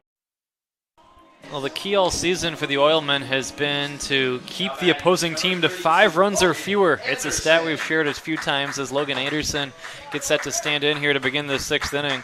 But coming into play tonight, the Oilmen are 13-0 when allowing 5 runs or fewer, and they are 0-7 when allowing more than 5 runs. That has been a clear line of delineation for the Oilmen so far this season, and the pitching has done its job tonight, but the offense has yet to do its part, trailing by a score of 2-1 here in the 6th. Let's see if Logan Anderson can reverse that. Here's a pitch outside for a ball. Lamas has had a lot to do with that. He's had a good day on the mound for the Indiana Panthers. Count 1 ball and no strikes on Anderson. Lamas comes back, and this is swung on and lifted in the air to left, high in the air to deep left field, but back on it is Outlaw. He's able to make the catch for the first out of the 6th inning. And just like that, Lama's doing what he's done all day, been able to find the spot in the strike zone that these batters will swing at but won't get enough pop on it or velo on it for it to just drop. Let's see what else is happening in the Northern League on this Tuesday night. Yesterday, a good day for the Southland Vikings. They sweep 2 from the Elkhart County Miracle. What happened was they were mid-game. Here's the pitch to Rossi. This is taken for a strike. They were mid-game on Sunday when the rain came out in Napanee, and so they finished that suspended game yesterday afternoon at Dowling Park before completing the originally scheduled games, and both of those were won by the Vikings. The 0-1 here is swung on and lifted in the air. Bilecki is underneath it in center.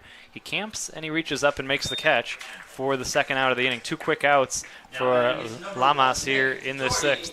And this has really been the story for Lamas. And this Panthers defense has just been fly balls that they have been able to get under very easily because of Lamas just being able to find that point in the zone that these Oilmen batters will swing at. If you're hoping for some help from the Generals, if you're an Oilman fan, no such luck so far here tonight as we look at the scoreboard. Here's the pitch taken for ball 1 ball and no strikes. It is Lake County 7 and Griffith 1. That game is in the 6th inning over in Lake County. So the Corn Dogs leading again. Here comes the 1-0 to Doherty. It's taken high for a ball, 2-0. Oilmen needing to rally here because if Lake County holds on, the Oilmen would want to win just to keep pace with those first-place Corn Dogs. Here comes the 2-0 pitch to Doherty. This is in tight for a ball, 3-0. I think a big number right now is keeping an eye on the pitch count for Lamas. He is only at 70 pitches. Here comes the 3-0. This is taken for a strike, and it's 3-1, so there's a good chance he can continue to go in this game. The Oilmen are going to have to try to mount something against him to start to elevate that pitch count and potentially bounce him from this game. Here comes the 3-1. Low and outside, there's a start, a 2-out walk to Doherty, and there's a runner on with 2 gone. That'll bring up Emmanuel Scott. And actually, we have I should say, pinch batter here. It'll be Kevin Denty standing in instead for the Oilmen. So Denty's going to come off the bench and bat for NWI. And really, one of the best bats on this Oilman roster. So to put him in place here with a man on, there's a chance they could bounce right back into this one. This is low for a ball on the count 1-0. Checked in with Chris Baker earlier, and after his shoulder had been bothering him for a few days, he told me he's good to go, and Chris is available to play off the Oilman bench here today, and we may see him back in the starting lineup tomorrow. Here's the 1-0. This is low and in for a ball on the count. Here's 2 balls and no strikes on Denty. And it's really good to see these Oilman bats just staying consistent and just letting them, the pitches come by them for balls. 2 balls and no strikes on Denty after the 2-out walk a moment ago extended the inning. This 2-0 is taken low and outside for a ball. 3 balls and no strikes. Panthers are 9-14, including an 0-3 record against these Oilmen, but they lead this one by a score of 2-1 as we play inning number 6. Lamas comes back in his 3-0 pitch. Denny swings away on 3-0, and he comes up empty, and now the count goes to 3-1. And after that swing, it may be a point where you kind of just stay patient and hope for ball 4, and if you don't get it, then you just hack at one. 3 balls and 1 strike. The lead at first for Doherty. Here comes the 3-1.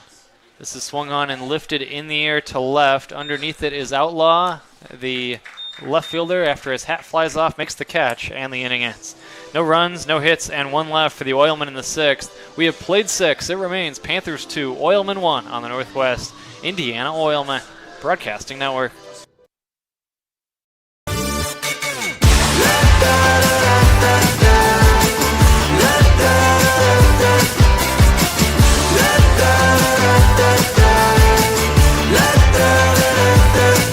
Hold up, now do what you do, get loud, go ahead, get loose, get down to business, tell everyone, nothing's off limits, you can have anything you want. The JED TV Sports Network is now the exclusive home to 8 schools. Subscribe today for a full year of sports coverage by using code JEDTV50 at checkout. Visit JEDTV.com for more information. Don't let pain knock you out of the ring. Our hand, wrist, and elbow experts are pioneers worldwide. You need us in your corner. Midwest Orthopedics at Rush. Make an appointment today. After our minimally invasive spine surgery, 80% of golfers maintained or improved their handicap. Be treated by the pros to play more like a pro. Midwest Orthopedics at Rush. Make an appointment today. Officially, it's a fridge full of beer. Unofficially, it's free AC. Coors Light, the official beer of everything. Back at Oil City Stadium, where there's a new pitcher on the mound, and it's a left-hander. Aaron Buckholtz is in to pitch for the Oilmen. Sobkowiak allows 1 hit, but that's all in his 1 inning of work, doing his job of keeping this a 2-1 ball game. The Panthers still clinging to that 1-run edge as the lefty Aaron Buckholtz takes the mound for NWI. Yeah, and Buckholtz could be effective here to end these last few innings for the Oilmen. He has 9 strikeouts and 10 walks, so pretty decent numbers for Buckholtz, and he's one of those high school guys just coming in out of high school trying to find some work here. 2-1 Panthers. Are you ready for a little crack the car trivia here in this 7th inning? Yeah, I want to try and break Zach today. All right. We'll see if Zach's ready. He's standing by. Okay, he is ready. We have that confirmation. We did not have it on Saturday. Here comes the pitch on the way. This is taken high for a ball, and we did not have games the last 2 days. So everybody's rested up, and we're ready for some trivia. Been studying. 1 ball, no strikes. The count here on the batter. This is swung on and fouled by Barea, and the count is 1 ball and 1 strike. All right, there are 7 answers that are correct. It is players who started their career in 1970 or later and played for only one team in their career of 20-plus seasons. Here's the 1-1 high for a ball. So players who played for a long time and for only one team. And I cut it off and I cut out a lot of the guys from the olden days that would have been very difficult to get anyway, and that limited it to the 7 more recent guys. The 2-1 is fouled back to the screen. The count 2 balls and 2 strikes on the batter Berea. So it'll be Jackson, you want to go ahead and lead off here? Yeah, I can do that. Gotta think here a little bit, but 2-2, swinging a ground ball to the left side. This is Little, the shortstop, to field it. He sets his feet. His throw to first is in time. 6-3, the putout goes, and that's the first out of this 7th inning. And Trent Lawrence will stand in next. Lawrence is 1 for 2. 2-1 Panthers in inning number 7. You can jump in whenever. Take your time if you need to think for a bit here. Feel free to play along at home. The folks at home, this is low for a ball, 1 ball, and no strikes. It's a long stretch of baseball before the last 2 days off, by the way. The Oilmen had played 11 consecutive days. The 1-0 is in tight in the count 2-0. Yesterday was a scheduled off day after Sunday's game was washed out. It was scheduled to be the Oilmen and the Lake County Corn Dogs, but heavy storms passed through the area, leaving Legacy Fields unplayable. 2 balls and no strikes on Lawrence. Here comes the 2-0. This is swung on and lifted in the air to center. Stressler is underneath it. He glides under it to make the catch for the 2nd out of the 7th inning. Okay, what do you got there? A lot of answers here. Is Hank Aaron on there? Hank Aaron is certainly a guess, but it is not correct. Can we go through the question again? Yes. Zach, you can't hear him. Sometimes I forget. Just respond to him. Bo Palicki stands in. This is always a problem with David Bork. He would talk to me, and you'd only hear half the conversation. Here's a ground ball toward third. Anderson fields. He throws to first in time, and the Panthers go 1-2-3 in the 7th. Great job by Aaron Buchholz. Back to crack the car when we come back. It's time to stretch at the OC. It's the Panthers 2 and the Oilmen 1 on the Northwest Indiana Oilmen Broadcasting Network.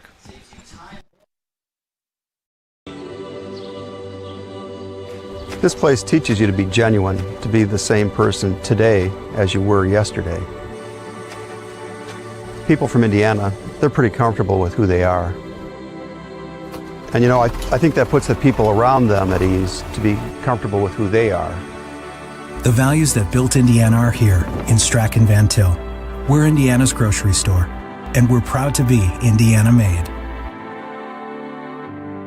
We don't go to the office, we build it. This is a truism with Ironworkers Local 395 and the Northwest Indiana Contractors Association. Our goal is to exceed our customers' expectations. We provide a skilled, OSHA-trained, drug-free workforce, as well as many other certifications from our 4-year training program. Every time you hire an ironworker from Local 395, you should feel confident that you are receiving highly trained, highly skilled, and drug-free journeymen and apprentices who take their job and your project seriously. For more information, contact us at 219-763-7900 or ironworkers395.com. Don't let pain knock you out of the ring. Our hand, wrist, and elbow experts are pioneers worldwide. You need us in your corner. Midwest Orthopedics at Rush. Make an appointment today. Back at Oil City Stadium as the Panthers lead it by a score of 2-1. We take it to the bottom of the 7th with Lama still working for the Indiana Panthers. 2-1 in favor of the Panthers. Zach had requested that we repeat the question here for the Crack the Car Trivia Challenge prior to the break, and that probably should be something we do anyway here, as in case anybody just tuned in. This is taken for a ball, or a strike, I should say. The count, no balls and 1 strike. 0-1 now the count. 2-1 the score in favor of the Panthers. Here comes the pitch on the way to Chris Sahusky. It's taken high for a ball, 1-1. Players who started their career in 1970 or later and only played for one team with a career that spanned 20 seasons or more. Here's the 1-1. swinging a high bouncer to the left side. Navigating the bounce is the third baseman Berea, and he throws to first in time. 5-3, the putout goes, and Sahusky is the first out of the 7th inning. Z, do you got anything? We go with Chipper Jones. Chipper Jones is not correct.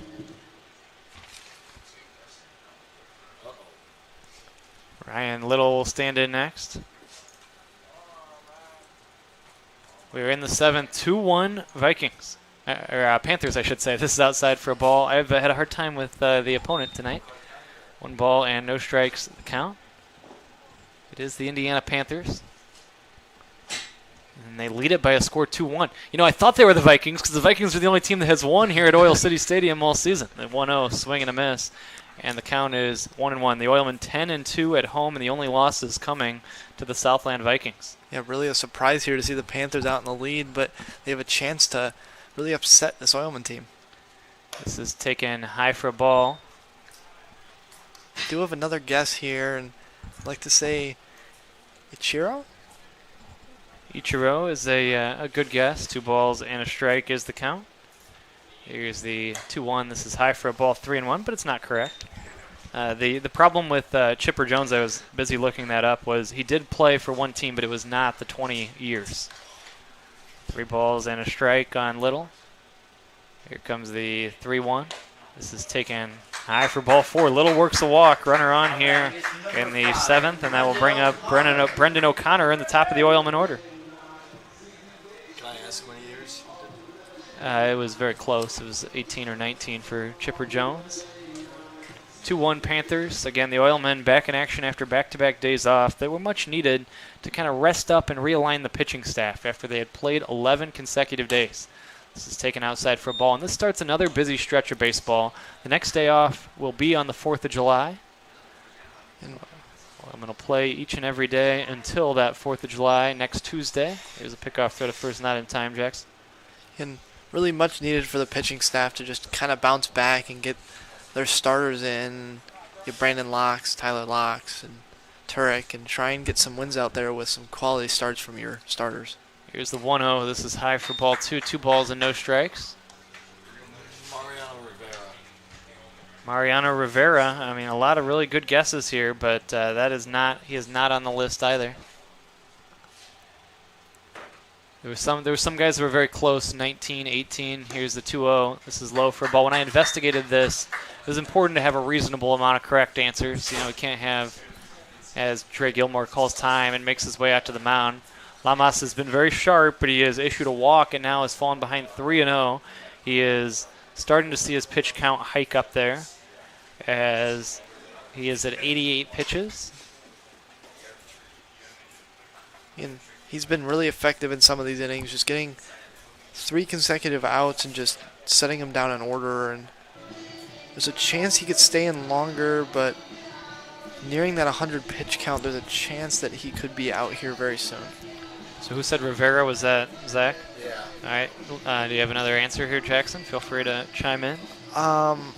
Jeter? Derek Jeter is correct. We have a correct answer. From 1995 to 2014 with the New York Yankees. Yadier Molina. Let's see here. I don't have him, no. Let's see why. Got to figure this out. So the 3-0 is taken for a strike, and the count is 3-1.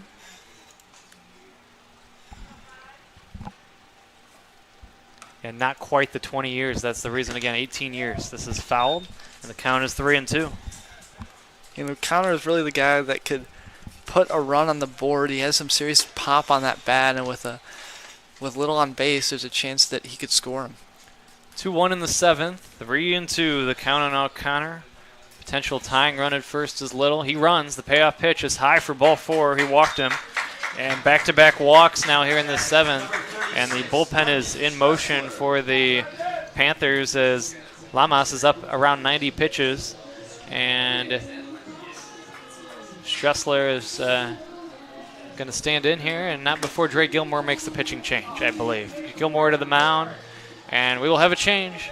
It'll be a new Panther pitcher on after this. The Panthers a 2-1 lead in the 7th, and we're back with more in a moment. The Oilmen threatening. Runners at first and second, one away, down by a run on the Northwest Indiana Oilmen Broadcasting Network.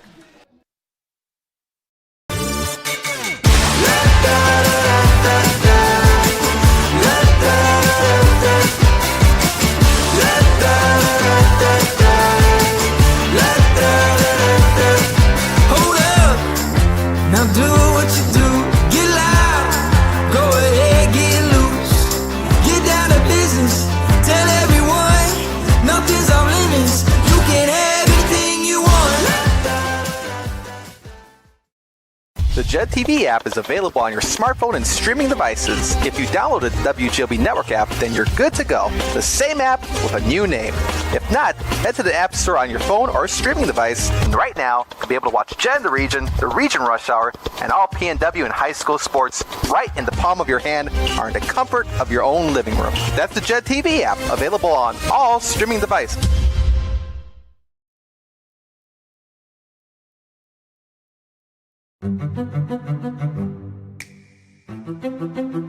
I've never seen ads on top of the roof where it's helping the community.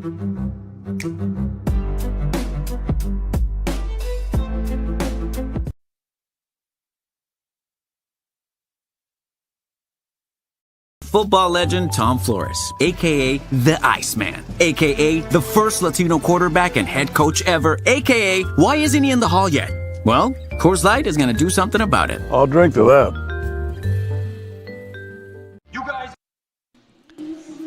Back at Oil City Stadium, there's a new pitcher on the mound. It's a left-hander. Adon Vega is on to work for the Indiana Panthers. Lamos's day is done. You cannot close the book on him yet. 6 in the 3rd inning. So far, 1 run. He's still responsible for the 2 runners on base right now. 3 hits. He walked 5 and has struck out 4. He threw 94 pitches, and we will pause the trivia once the action resumes. Before we do that, any guesses here before this inning recommences? Yeah, go ahead, Zach. David Ortiz is not correct. He did not play for one team. And Jackson, do you have one here before we... I do not yet. Right, we will wait until the 8th inning commences to get back to this, because right now the Oilmen are threatening, down by a run in the bottom of the 7th. 1 out, and runners at first and second after back-to-back walks. Great day by the pitcher Lamas, but he issued 2 walks right before exiting. We'll see if that comes back to bite the Panthers as Stressler faces Vega lefty on lefty right here. Runners take their leads at first and second. First pitch is a bouncing ball foul over by Coach Maris in the first base coaching box, and the count is 0-1. And really, with the next 2 outs, you almost have to get them right away. Dangerous batters coming up with Seymour and Anderson. Anything could happen with both of those in the box. All 3 of these guys, including Stressler as well, hitting .324 or better. Stressler's been on base twice today. Here's the set and the 0-1. Swinging a foul back to the screen, and now the lefty Vega is ahead. No balls and 2 strikes. And early, he's already finding his rhythm out there on the mound. 0-2, bottom of the 7th, big moment in the game. Oilmen with men at first and second. Here's the set from Vega and the lefty's 2-strike pitch. This is taken high for a ball on the count 1-2. Great eye from Stressler there to not get over anxious and swing at that one with 2 strikes. A ball and 2 strikes on him. Runners leading at first and second. Little the runner at second. It's O'Connor out to the lead at first. Here's the set from Vega and the 2-strike offering. This is swung on and lifted foul off to the left and out of play. And we'll do it again. 1 ball and 2 strikes. Oilman pitching staff has done a great job of keeping the Oilmen in this game. The starter for the Panthers allowing just 1 run on 3 hits. Whenever you get into the bullpen of a team in the league, especially a team in the lower half of the standings, you feel like you have a chance to do some damage against that bullpen. And the Oilman pitching staff has kept them in position to win this game based on how they performed to this point. Here comes the long set, and finally, Stressler calls time and backs away. And really, despite those 2 runs, it's still a very good game from that pitching staff, as you were saying. And they've been able to keep this one close all day long. 1-2 the count. Here's the set from Vega and his 1-2 pitch. This is taken low and outside for a ball. We go even at 2 balls and 2 strikes. They check the swing, but there really was, I wouldn't even say it was a check swing, maybe a flinch. And the count 2 balls and 2 strikes. And just a great job from Stressler to fight into this count, down 0-2, and has now fouled one off and been able to see one outside twice. Here comes the 2-2 pitch. This is a high fastball, and now we go full at 3-2. Payoff pitch with 1 out and runners at first and second. Oilmen trailing by a run. Bottom of inning number 7 at Oil City Stadium. The Panthers out hitting the Oilmen by a 3-2 count. Panthers have not beaten the Oilmen yet this season. Oilmen have just 2 home losses. Runners go. Pitch swung on and grounded to the left side, base hit. This works to perfection. Little scores the tying run and going to third on the play and sliding in headfirst safely is O'Connor. It's a a game-tying single for Brendan Stressler as Little comes in and scores, and the go-ahead run moves up to third base, potentially, with O'Connor there. This worked perfectly with the runners in motion with that 3-2 pitch. Yeah, and just like that, this becomes even more dangerous. Giving up that 1 run wasn't so bad for the Panthers, but now O'Connor's in scoring position and Seymour's up to bat, and really, he has a lot of pop and power on that bat that he could easily get one into play. 2-2 the score. The infield halfway is a ground ball, or I should say a line drive foul into the netting, and the count, no balls and 1 strike on Seymour. If you're Vega, you really have to try and find a way to work around Seymour and get an out here. 0-1, 1 out, 2-2 the score as we play inning number 7. Here's a pickoff throw to first, and back to the bag safely is Stressler. We'll see what the strategy is here in this first and third situation. Is there a possibility that Stressler could be in motion? We'll find out. Vega gets the signs from Kroll. 2-2 the score. Runners at first and third. Here's the long set. He's not going. Here's the 0-1. Swinging a ball lifted foul off to the right out of play. And now 2 strikes on Randy Seymour. We saw this with Stressler last at bat. Fouled off the first 2 pitches and then fought back and was able to get a single that scored the game-tying run. Oilmen trying to regain the lead. They led it 1-0 briefly before the Panthers took a 2-1 lead. It's now 2-2 in the 7th. Here's a pickoff throw to first, and diving back in head first ahead of the tag is Stressler. Vega really keeping his eyes on Stressler. Doesn't want him to advance out of this double play opportunity. 2-2 the score as we play bottom of inning number 7. Here's another pickoff throw. As he's really preoccupied with Stressler, and sometimes that opens the door for a mistake to the pitcher. And let's see if Seymour gets something to hit with 2 strikes. This is way high and outside for a ball, and it's 1-2. Just able to save a wild pitch there was Kroll by leaping up out of his catcher stance and making the snag. Yeah, if he wasn't able to make that grab, we may be calling it as a 3-2 ball game. 2-2 as it stands. Runners take their leads from first and third. Here comes the 1-2 pitch, way outside again. And now we go even at 2 balls and 2 strikes on Seymour. 2-2 game as we play bottom of inning number 7, but the potential go-ahead run at third in the form of Brendan O'Connor. It's Brendan Stressler the lead at first. Here's the long set again. The look at first by the southpaw and the 2-2. This is low and outside for a ball. The Panthers do have the advantage of having a lefty that can look right at that runner at first base, and they've been able to hold Stressler on pretty tightly at first. But we'll see if now he possibly runs on a 3-2 with 1 out in the inning. Here comes the payoff pitch. He is going. This is swung on and smashed foul right side. And we'll do it again. 3 balls and 2 strikes. Seymour just doing a great job up there in the box, being able to foul off pitches and having a great eye to see those balls that are just low and outside of the zone. 3-2 the count. 1 out in the inning. 1 for 3 is Seymour on the day. The right-handed batter with white batting gloves on each hand awaits the pitch from the left-hander. This is swung on and ripped foul again. What a battle here. Yeah, Vega has battled both these last two batters in Stressler and Seymour, and he's had opportunities to get outs here, but the Oilmen bats are just prevailing here in these battles. Runners at first and third, 1 out, 3 balls and 2 strikes the count. 2-2 game as we play bottom of inning number 7. Seymour stands in and awaits the payoff pitch from Vega, and here it is. This is taken high for ball 4. He worked the walk, and earning that walk was Randy Seymour. What a plate appearance. And now the bases are full of Oilmen for Logan Anderson. Yeah, you do not want to make the bases loaded or put the Oilmen in a bases loaded situation with Logan Anderson up to bat.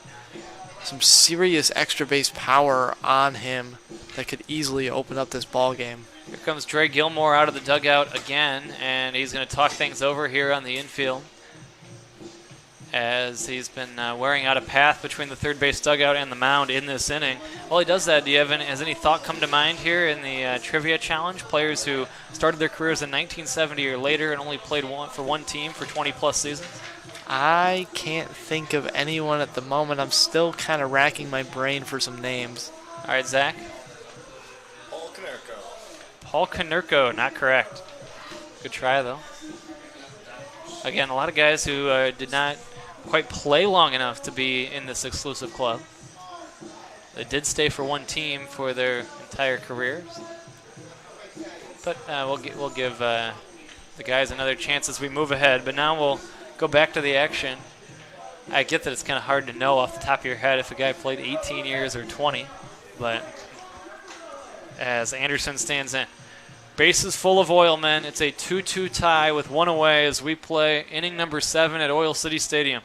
The Oilmen have scored once in this inning to tie the game, and they're threatening to take the lead. The mound visit is concluded. Here's the pitch from Vega. It's high and outside for a ball. 1 ball and no strikes. And you cannot afford to walk Logan Anderson. That would give up the go-ahead run. Really have to work around him. 1 ball and no strikes on Logan Anderson. As you mentioned, there is nowhere to put the right-handed batter. Here comes the 1-0, taken low and outside. Now it's 2-0. Back-to-back runners have reached against Vega since he entered the game. What a battle by Seymour, though, to earn that position at first base. 2 balls and no strikes. 2-2 is the score. Here's the 2-0. This is ball 3, 3-0. Well, Lamas exited in the unique spot where he could have been the winning pitcher at the moment that he exited. That one's now removed from the possibility, but he also could be on the hook for the loss if the Oilmen can score O'Connor as the go-ahead run and then hang on and win. 3 balls and no strikes, the count on Anderson. Here's the set from Vega and the 3-0. This is high for ball 4. Oh, no, it's a called strike. I beg your pardon. It ends up being called a strike, and now we go to 3-1. And that one was really close there. Anderson for sure thought that they had the go-ahead run and was ready to go, and then just got that late call from the ump there. Fooled me. 3-1. Huge, huge call as it keeps this plate appearance going. Here's the 3-1. Swing and a miss. And now we go full at 3-2. And now Vega has found himself back in a position to get this out and continue to try and get out of this jam here. Oilmen at all 3 bases. It's a 2-2 tie in the 7th. Much like Seymour went to a payoff pitch, Anderson will go to a payoff. Here's the set from Vega and the 3-2. This is swung on and lifted foul off to the right out of play. We'll do it once more. Another good battle being put up by Anderson after Seymour did the same and worked the walk a moment ago. Vega has allowed 2 base runners here, but give the Oilmen credit. They have earned it against him to this point. And they're really making him work since entering the game. Good at-bats in this inning. 3 balls and 2 strikes. Here's the payoff again. This is swung on in line to second. The runners will have to get back to their bases, and they will. The throw to second was not in time. It's a line drive at Palicki. He catches it for the second out of the inning. The throw went to second on Stressler, and he was able to get back to the base. So the inning continues for Ethan Rossi with the bases full in a 2-2 tie, and now 2 down. And Rossi really could make an impact here. He's had an impact on the defense today, making some great plays out there in right field, and he could really be the one to break this one open. 2-2 the score. a big moment in this game is right here in this 7th inning. Here's the first pitch to Rossi. It's taken outside for a ball. 1 ball and no strikes. Rossi is 0 for 3. Or 0 for 2, I should say. 0 for 2, but he was hit by a pitch and then caught stealing right after being hit by a pitch. 1 ball, no strikes. Here's the 1-0. This is taken for ball 2, 2-0. Falling behind again here, Vega. He was able to battle back to get Anderson on the line drive to short. Luckily for the Oilmen, it was a fairly soft line drive, and that allowed Stressler just enough time to get back to that second base bag. Had that ball been a rocket, it would have been a double play. Here's the 2-0 pitch. This is low and in for a ball, and now it's 3-0. Rossi will take all the way on this 3-0 pitch, and there is nowhere to put Ethan Rossi. Bases full of Oilmen. 2-2 tie, bottom of inning number 7. Panthers have another man ready to go if needed after loosening up in that bullpen. Here comes the 3-0 pitch. This is taken for a strike call that was in there, and now we go to 3-1. And exactly how it happened with Anderson. 3 balls to start and then a strike looking as they went all the way trying to get ball 4. 3-1. 2 outs. 2-2 the score. Here's the 3-1 pitch. This is taken low for ball 4. He forced in the go-ahead run. Rossi worked the walk. Give the Oilmen credit for some good at-bats in this inning. But there have been 4 walks issued by Panther pitching that has aided the Oilmen cause. And the Oilmen have the lead. It's 3-2 Oilmen. And Vega just has to find a way to find that strike zone. He's walked a ton so far and just needs to find a way to find the strike zone against Doherty. Doherty will stand in. Pitch is taken for a strike, and it's 0-1. So you can close the book on Lamas, the starter. He allows 3 runs as he's charged with all 3 runs on the board right now, and he is on the hook for the loss. Here comes the 0-1. This is swung on and lifted foul. It'd be a tough luck loss as he pitched well. 0-2. The Oilmen, though, would love some insurance here. As we play the bottom of inning number 7, they're now the ones ahead by a single tally, despite being out hit 6-4. And with the bases loaded, you really, like you said, want to get that insurance run or a few insurance runs going into the 8th and the 9th inning. 2 strikes on Doherty. Ahead 0-2 is Vega. Here's his pitch. Swinging a grounder foul right side. And skips up and gets Emmanuel Scott a little bit as he's coming back from the bullpen. Count is 0-2. Buchholz may have gone down if he's going to stay in the game and thrown a few pitches with how long this inning's taken. Just trying to warm your arm back up a little bit before you go back out there. Here comes the 2-strike pitch. This is outside for a ball 1-2. I mean, there's been a pitching change. There's been 3 total trips to the mound. And the Oilmen have scored twice. This is the 8th man to bat in this inning. 1 ball and 2 strikes on Nick Doherty. Runner at third, Stressler. Seymour at second, and Rossi at first.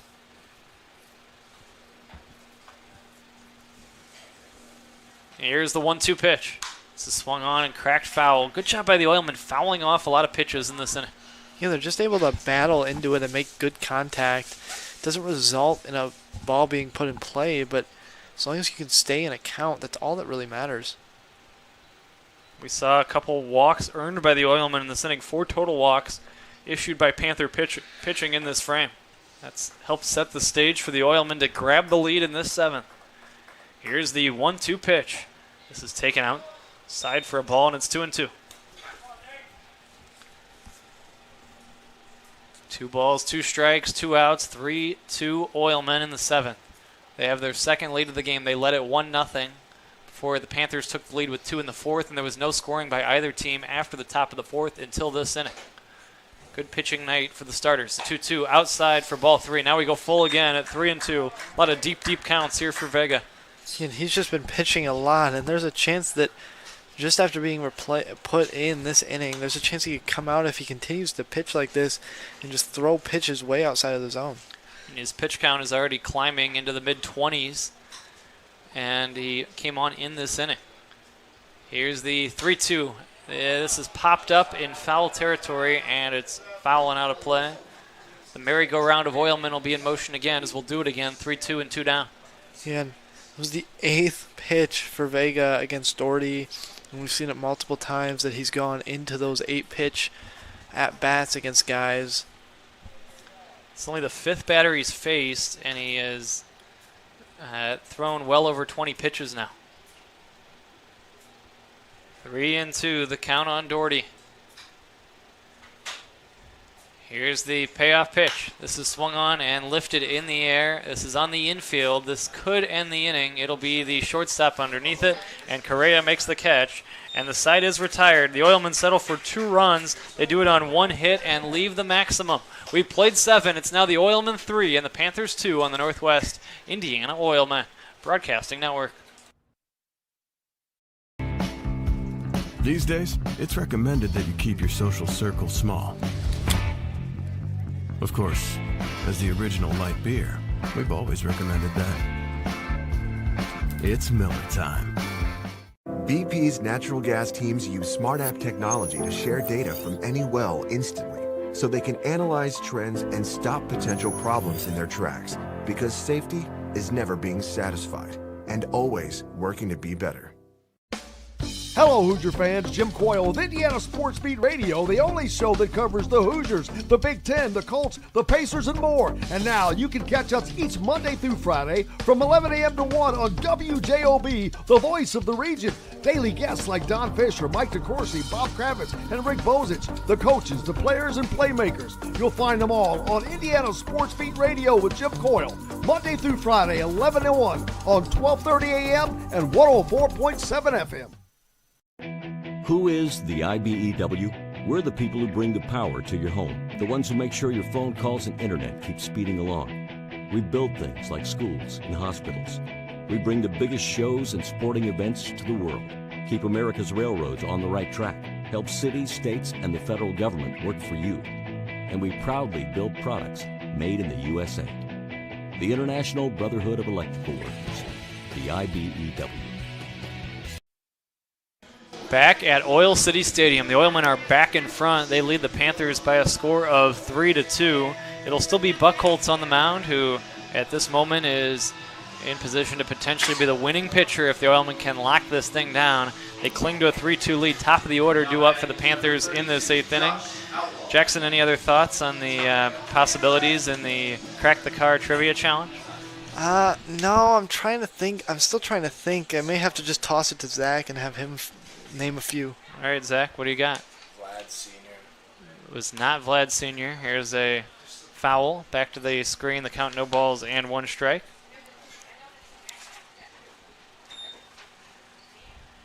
Here's the set from Buchholz, the lefty, coming back to Correa, 0-1. This is taken in there for a strike, and it's 0-2. Is Bobby Bonds on there? It's not Bobby Bonds. Should I give you, this is inside for a ball 1 and 2. Should I start to give some hints? Yeah. Should I give some team? Would you rather have teams or years? I think if I give both, that would really narrow it down. But here comes the 1-2. This is swung on and lifted to right. This is going to be a play that's not made by the right fielder. Unable to haul it in is Rossi and right, and Correa ends up standing at second base. It was a long run, not really a routine play. But he did get underneath it and then seemed to have trouble seeing it, and was unable to make the catch. And right is Correa, and now Outlaw will stand in. What do you guys think on that? Really just looked like it kind of just went over him. As it'll be Outlaw standing in. And or either way, there's a runner at second base. It's a big run, a ball that Rossi would have liked to have caught, but wasn't quite able to haul in and right. Here's a swing and a slow grounder foul left side, and the count is 0-1 on Outlaw. 3-2 in favor of the Oilmen as we play inning number 8.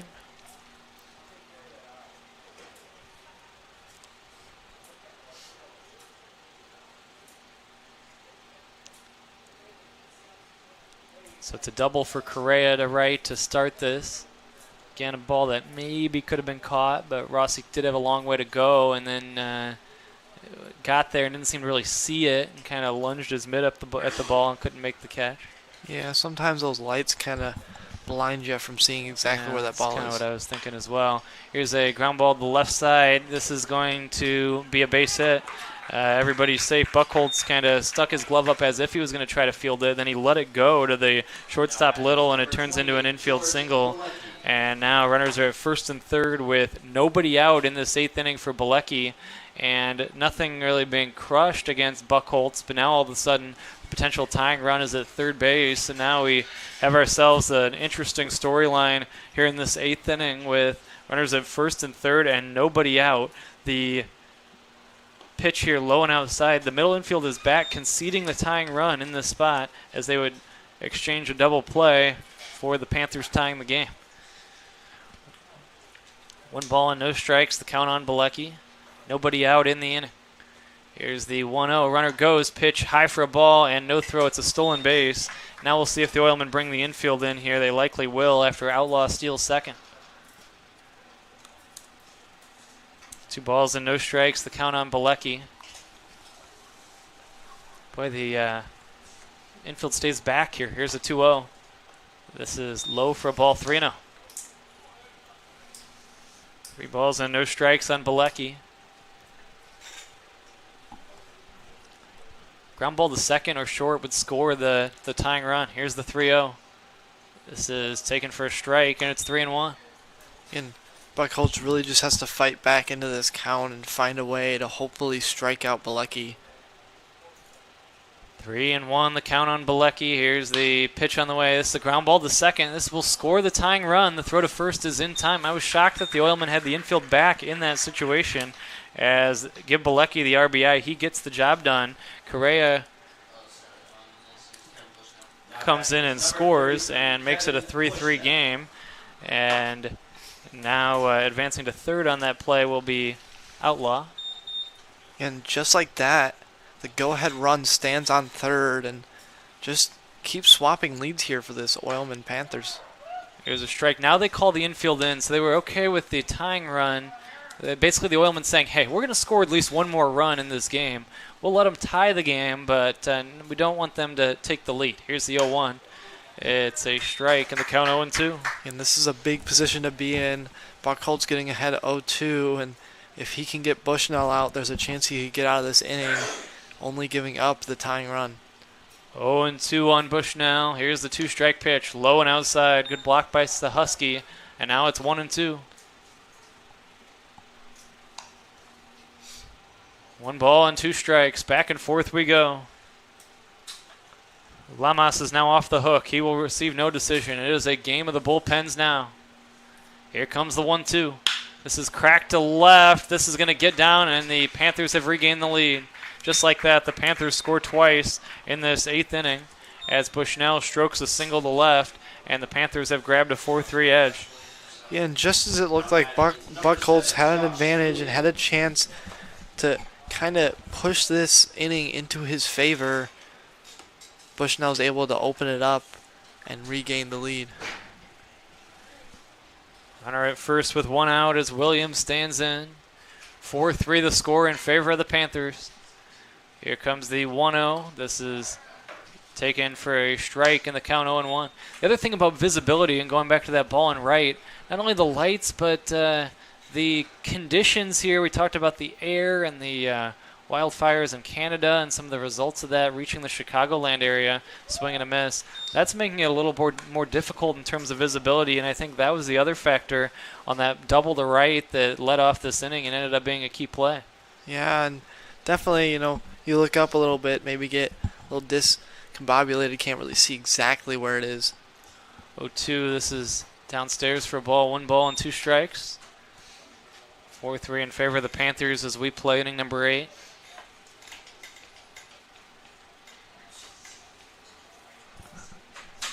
One and 2 the count.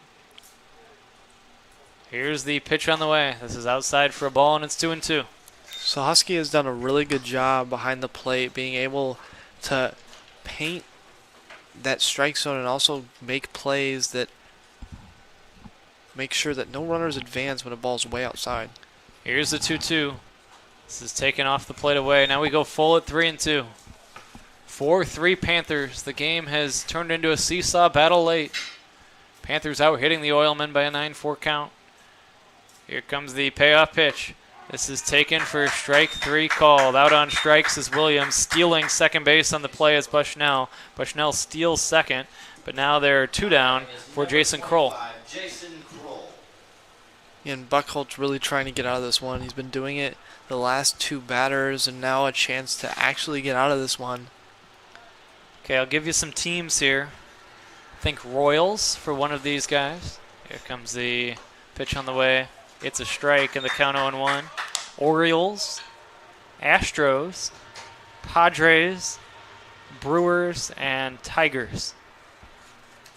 No balls and a strike. The count here on Kroll. The 0-1 is swung on and grounded to the right side. Shaded over was the second baseman. Diving attempt by Seymour. No play. This is a base hit.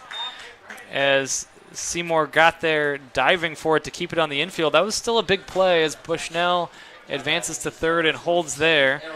And now Aaron Barea will come up with runners at first and third and 2 down.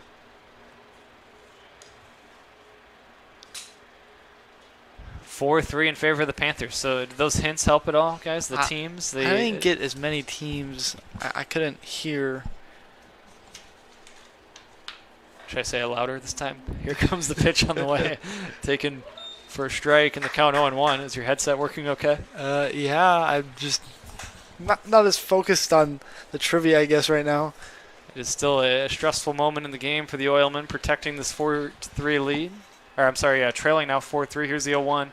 This is with the Panthers in front, as it has become a seesaw battle. The Oilmen led 1-0. Panthers led 2-1. Oilmen led by a 3-2 score. And now 4-3 in favor of the Panthers as we play 8th inning. 1 ball and 1 strike on Barea, the 1-1. It's taken inside for a ball. The count 2-1. No, just kidding. The teams again, the Tigers, the Brewers, the Astros, Padres, Orioles, and Royals. 2 balls and a strike here. Runners take their leads at first and third. Here's the 2-1. This is taken inside for a ball, 3-1. Jackson has the only correct answer so far, so he's hoping that maybe it just stays 1-0 in the trivia challenge. I do have a guess. 3-1, 2 outs, 4-3. Here, the Panthers lead it. Here's strike 2 called. We go full at 3-2. Go ahead. Cal Ripken? Cal Ripken is correct. Cal Ripken Jr. with the Orioles from 1981 to 2000. The pitch low for ball, and that's a walk here. 1 errand walks another, and now the bases are full of Panthers with Trent Lawrence due up next. And this is getting really dangerous for the Oilmen. There may have to be another pitching change if Buckholtz can't find it here and get this last out. Here's the pitch on the way, taken for a strike, and the count 0-1. 4-3 here in the 8th. And the Corn Dogs will be in tomorrow, so you certainly don't want to fall to the Panthers knowing that the Corn Dogs will be here tomorrow night. That makes the end of this game huge. This is high and in for a ball. 1 ball and 1 strike, 2 outs. 4-3 in favor of the Panthers. Here's the set from Buckholtz and the 1-1. This is inside for a ball, 2-1. Ball's just kind of getting away from Buckholtz. Looks like he has good arm action. It's just not going exactly where he wants it. 2 balls and a strike. Here comes the 2-1. This is swung on and lifted in the air in foul territory. Over and leaping up, but no play up against that wall is the Oilman first baseman Denty, and now the count 2-2. So again, Oilmen and Corn Dogs tomorrow as the homestand continues. I'll be off from tomorrow's game. Charlie will sit in the big chair tomorrow night and have the play-by-play for you, as I will be absent from a home game for the first time this season. I'll be back with you on Thursday night. Here comes the 2-2. This is taken low for a ball, and the count is 3 balls and 2 strikes with 2 outs. And now the merry-go-round of Panthers will get going with a big pitch coming up. 4-3 in favor of Indiana. Lawrence standing in. Here comes the payoff pitch. Swing and a miss, strike 3. Buchholz gets a big strikeout of Lawrence. The damage is done, though, as the Panthers score twice. They do it on 4 hits and leave the maximum. After 7.5, it's the Panthers 4 and the Oilmen 3 on the Northwest Indiana Oilmen Broadcasting Network. Did you know? They decorate over 210,000 cakes a year. Did you know? Their butcher will cut your meat your way. Did you know? They have trained floral designers in store. Did you know? They will make your wedding cake. Did you know? They have a variety of deli bakeable entrees. Did you know? Their online app has coupons and so much more. Who does that? Strack and Van Til. Now you know. Yes! When it comes to Sunday, choose the right couch. Here's to the original light beer. It's Miller time. Remember, everyone, tune in from 3 to 5 p.m. Monday through Friday for the Region Rush Hour with Tony Panic and Sam Michael. Well, Sam Michael and Tony Panic. Well, yeah, Tony Panic, you know, we'll talk about it. Tune in, everybody.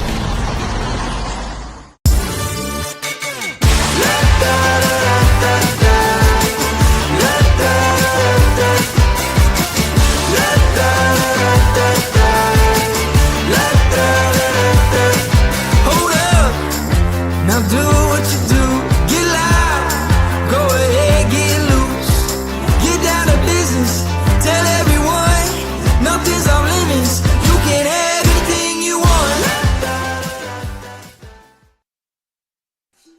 Back at Oil City Stadium where we have a new pitcher on the mound. It is a right-hander, Anthony Mangano. Mangano on to work for the Panthers, and now Adon Vega is in position for the win. He goes 2/3 of an inning. He's not charged with any runs. There were inherited runners that scored against him. He walked 2 and allowed 1 hit, and his day is done after just 2/3 of a frame.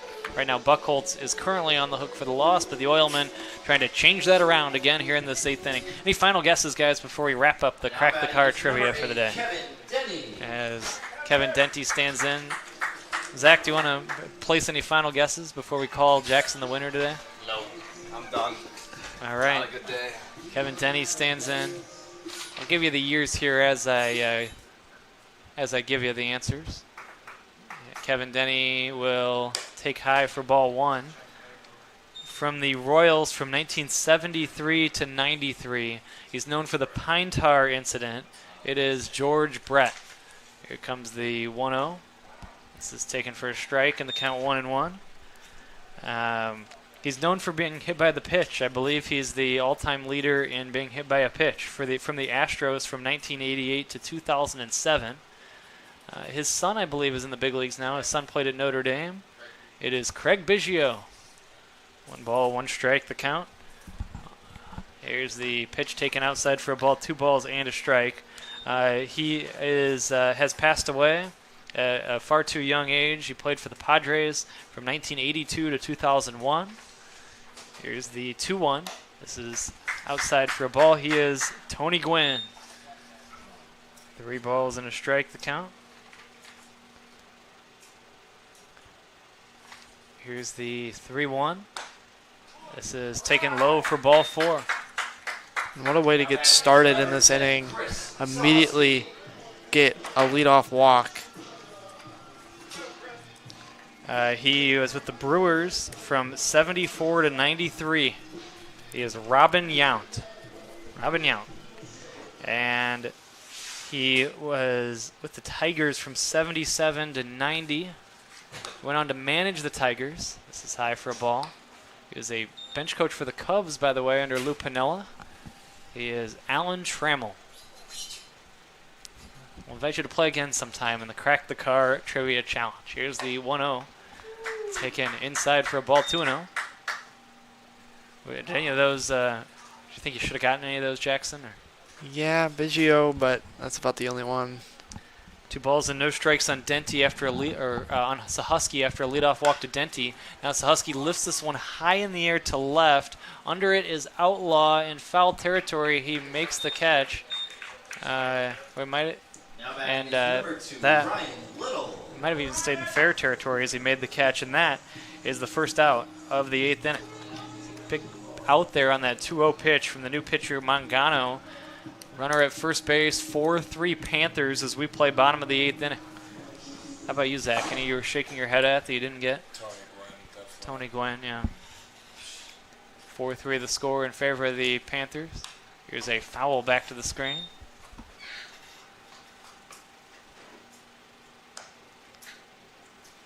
They were not easy, but some big names in there, certainly. It's just not as common these days to stay that long with one team. This is taken for a ball, 1 ball and 1 strike.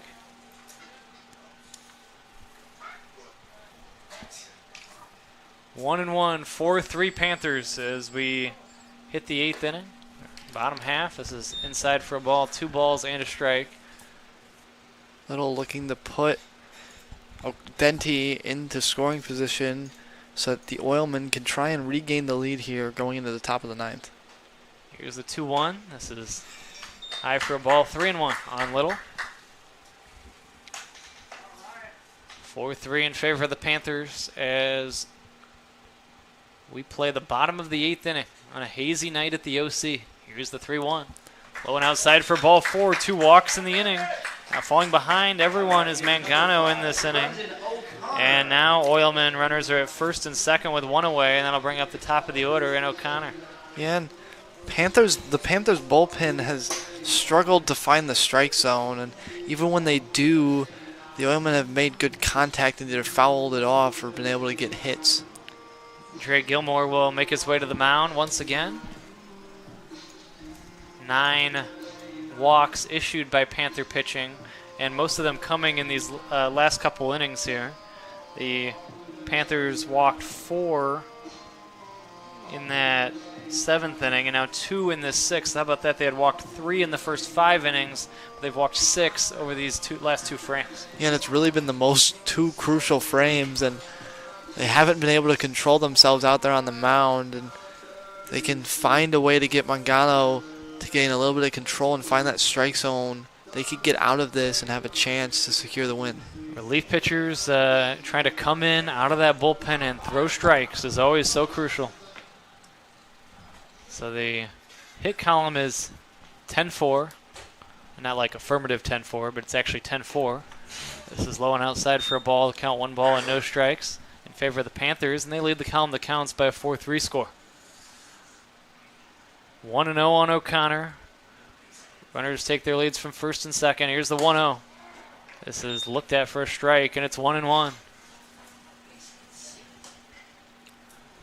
2 walks in the inning, and the Oilmen looking for that big hit that really capitalizes on the walks. They've only had 4 hits in the game. The 1-1 is swung on and smashed to left. This is pretty well hit. This is going to be up against the wall on a bounce. The tying run is in. Here comes the, stopping at third is the potential go-ahead run. Little game-tying double, Brendan O'Connor, as Denty comes in and scores. And we're back to even again. Back and forth we go. It's the Oilmen 4 and the Panthers 4.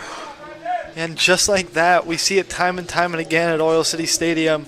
The Oilmen come up in the late innings to either tie a ball game or get the lead, and they've just done it here again today. 1 out in this inning, and Stressler comes up next. And a big day for O'Connor. He's been on base 4 times, and he has 2 extra base hits. The infield in here for Dre Gilmore's team. Swing and a miss by Stressler, and the count is 0-1. Stressler's really hacked at that one. He's just trying to put one in play and try and get this winning run across. Here's the 0-1. Low for a ball. Count 1 ball and 1 strike.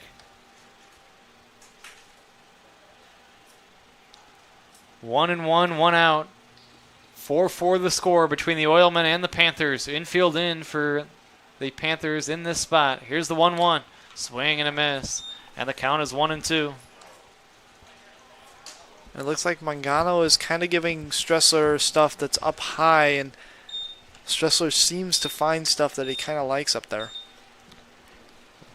1-2. Here's the pitch on the way. Bouncing ball right side. The throw's going to come home. Here's the play at the plate, and in plenty of time to get the runner at the plate. Out at the dish is Little. He was running on contact there. The infield was in, though, and that allowed them to cut down Little at the plate. Reaching on the fielder's choice is Stressler, and then out at home 4-2 is Little for the second out of the inning. And now runners at first and third with O'Connor moving to third on the play for Randy Seymour.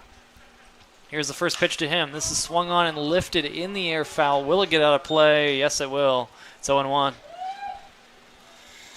And last time we saw Seymour at the plate, he fouled off a lot of pitches and got on base in a crucial spot. 4-4 tie as we play inning number 8. 0-1 the count. Here's a pickoff throw to first. It's not in time. 0-1 the count on Seymour. Runners take their leads at first and third. We've got a good one going at Oil City Stadium. Here's the 0-1, high for a ball. Give the Panthers credit. They have come in here, not only this time, but multiple times, and battled the Oilmen this season. And they have given us a fun ball game to watch tonight. We're even at 4 in the 8th. Here's the 1-1. This is swung on and lifted in the air. Foul off to the right out of play, and we go to 1-2. Seymour doing it once again, just making contact with pitches and fouling them off, and then having a good eye to see the ones that are out and away. 4-4 the score. Bottom of inning number 8. A seesaw battle late. Here's the 1-2. Runner goes. Pitch low and outside for a ball. Stealing second base is Stressler. 2-2 with 2 down and 2 on. The deuce is wild in a 4-4 tie in the 8th inning. And a big pitch coming up to Randy Seymour. Here's the 2-2. This is outside for ball 3. First base is open, but we go full at 3-2 on Seymour. Anderson standing in the on-deck circle.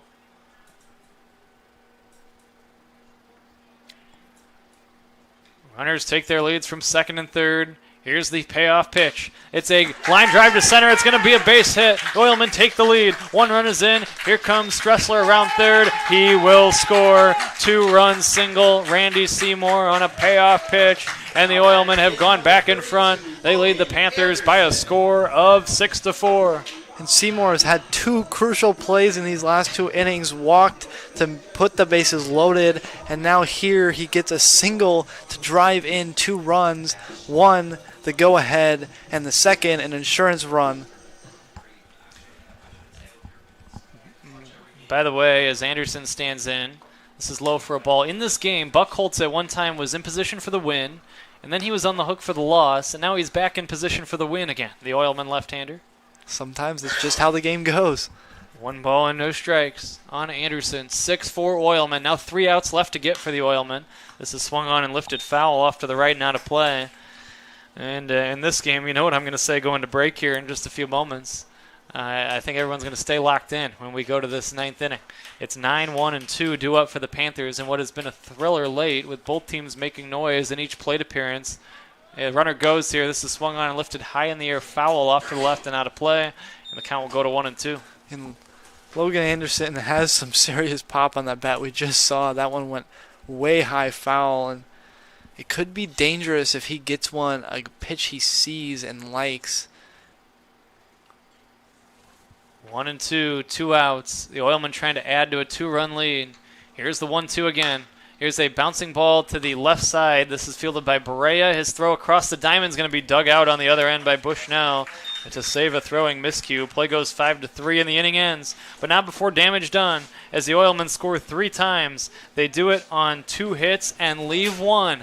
We go to the 9th. I know you won't go anywhere tonight. It's the Oilmen 6 and the Panthers 4 on the Northwest Indiana Oilmen Broadcasting Network.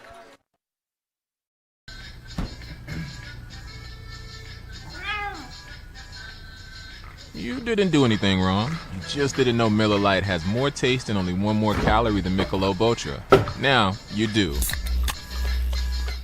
When life takes you places and you can't get to the store, shop online with Strack and Van Til to go.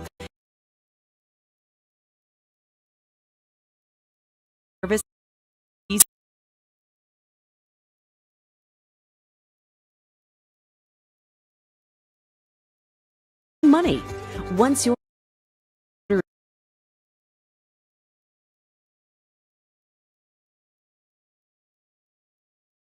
preps your order with care. For delivery or pickup, enjoy the convenience of letting our to-go team shop for you.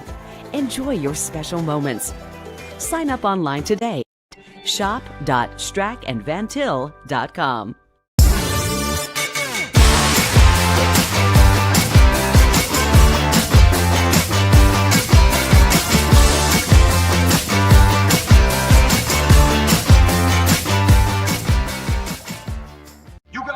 Crushing. See how 8 grams of healthy protein in the Land of Frost premium meat gives you energy and keeps you full. Let's get those buns toasted and bread. Cheese, 10 more. Go. I'm getting shredded. Make the smart choice. Land of Frost premium meat. Back at Oil City Stadium. Close game, 9th inning. It has been nothing but crooked numbers since the bottom of the 7th. The Panthers had a 2-1 lead all the way until the bottom of the 7th inning. Oilmen scored twice to go ahead by a score of 3-2.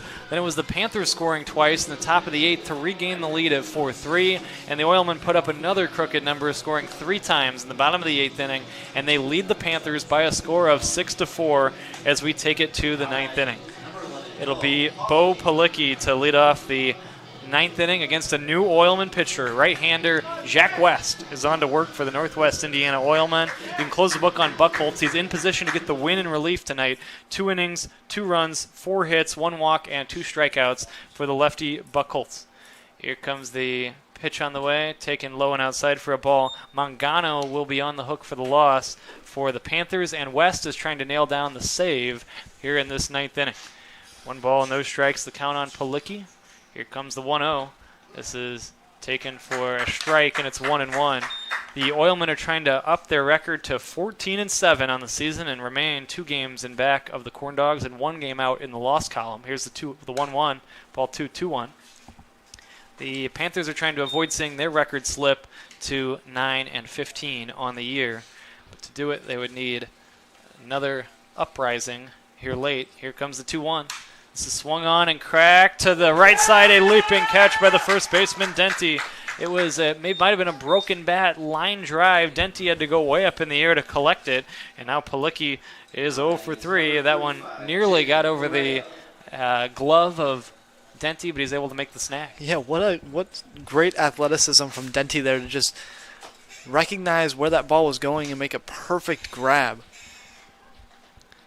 Here's the pitch, swing and a miss by Correa. Randy Seymour, the 2-run single that put the Oilmen in the lead in the bottom of the 8th inning.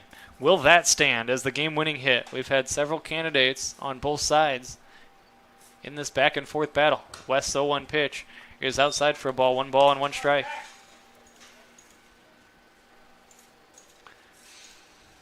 One and one from Oilman right-hander Jack West. This is taken high for a ball. 2 balls and a strike. 6 1/3 innings for West on the season. His ERA at 4.26. Only decision a loss. 5 walks, 6 strikeouts. This is outside for a ball, but you cannot have the Northwest Indiana Oilmen without West.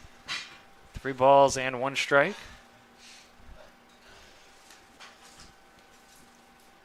Okay, that was kind of rough. Here's the 3-1. This is swung on and grounded to the right side. Fielded by Seymour. His throw to first is in time, and that is the second out. And the Panthers are down to their final out on this back-and-forth Tuesday. Yeah, I wanted to say something there, Brandon, but just a little bit of silence up here. At least one member of our team laughed. 2 outs and the base is empty. My birthday buddy, Charlie Heras, thought it was funny. We'll both be celebrating our birthdays tomorrow. One of us will be doing it by calling the play-by-play here. 2 hours and 15 minutes away, Charlie reminds me. This is taken outside for a ball. We're not born the same year, but we were born the same day. 1 ball and no strikes, the count on Outlaw. Here's the set and the pitch. This is taken for ball 2, 2-0. Oilmen trying to finish off the Panthers. The Panthers came here and gave the Oilmen a battle tonight. They're out hitting the Oilmen by a 10-6 count. A good pitching performance by both starters. Laux for the Oilmen and Lamas for the Panthers. Here's a strike call that's 2-1. They will both get no decisions as this was a game of the bullpens. Yeah, it really was, and it was either your bullpen wasn't firing or it was firing at the right times, and for the Panthers it was not. This is taken for strike 2 called, and only one strike stands between West and Outlaw. 6-4 Oilmen as we play the top of the 9th inning. Game 1 of the homestand. The homestand runs all the way through Saturday night. 5 straight here at the OC. Here comes the 2-2. Swinging a foul back to the bricks, and the count remains 2 balls and 2 strikes. With 2 outs and the bases clear and a 2-run lead for the Oilmen. Oilmen trying to improve to 11-2 at home. Trying to make it back-to-back wins, going back to Saturday's 6-4 win over the Miracle. And trying to keep pace with Lake County. The 2-2 is taken for ball 3. We go full at 3-2. 3 balls and 2 strikes the count. On a hazy night on the lakefront in Whiting. We go full, fittingly, on the last batter. And here's the payoff pitch. It's taken high for ball 4. Run to the plate as George Pilecki will stand in. West just needs to find the strike zone. Kind of threw it away there with 2 strikes, 1 strike away, and now he just needs to be able to find the strike zone here against Pilecki. Got 2 quick outs, but he issued a walk on a 3-2 pitch. A lot of deep counts on both sides here in the late stages of the game. This is taken for a strike, and the count 0-1. That's exactly how you want to start this at-bat. Get a strike that Pilecki isn't able to see.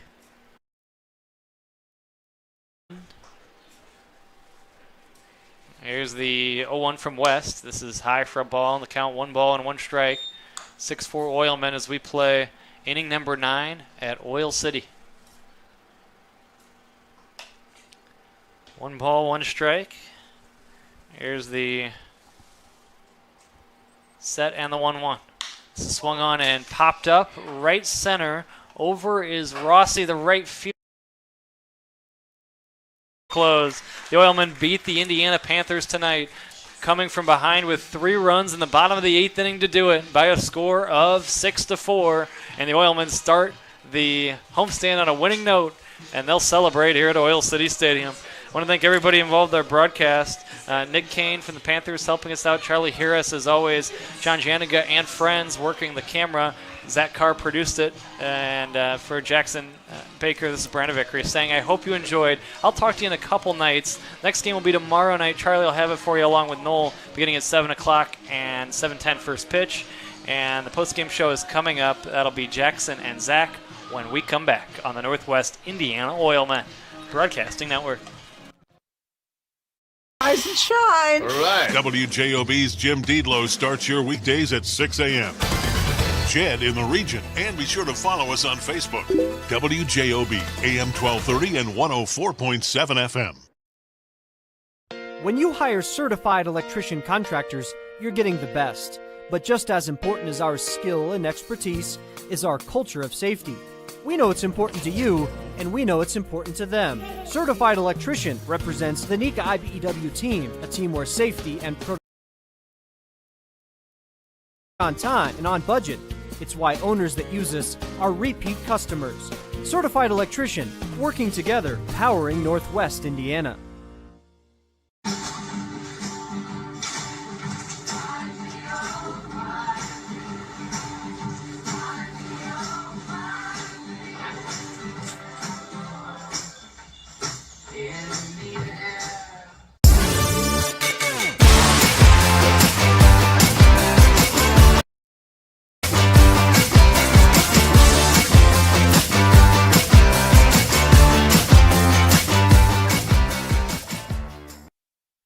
Welcome back to the postgame show here at Oil City Stadium, where the Oilmen have won another close one against the Panthers. They seem to keep doing it against this Panthers team, and they do get their win and go 14-7 on the year. And it was really a battle of the bullpens. Starting pitchers did their job, and then the bullpens came in, and it became a battle between who would give up the least amount of runs. Yeah, it was once the bullpen came in the game for both teams. It was a little shaky at start, but Oilmen again with another late turn of events, taking the lead in the bottom of the 8th once again. But, that's just the Oil City Stadium magic that they have. Yeah, and really it was Randy Seymour's turn today as he hit a crucial single that drove in insurance run for Jack West, who then walked the batter after 2 outs but was able to come back and get the last out. Yeah, Jack West looked great closing out the game as well, under control besides the one walk, and that's going to happen once in a while. But, yeah, Seymour with another great game, and we actually saw Little and him switch positions today, second for Seymour and Little at shortstop, and I like that. Dynamic duo once again, just switch spots, but the Oilmen keep. Despite getting out hit 10-6 again, the Oilmen do win here tonight at Oil City Stadium, and they will be back in action again tomorrow here at Oil City Stadium against the Lake County Corn Dogs in a crucial game to try and bounce back and gain some lead on that number 1 spot. And that will do it tonight, as superfan Mike Jones was going around with the Oilman dub, but he's done for now and is packing up, and we'll call it a night here. Everyone have a good one and stay safe on the Northwest.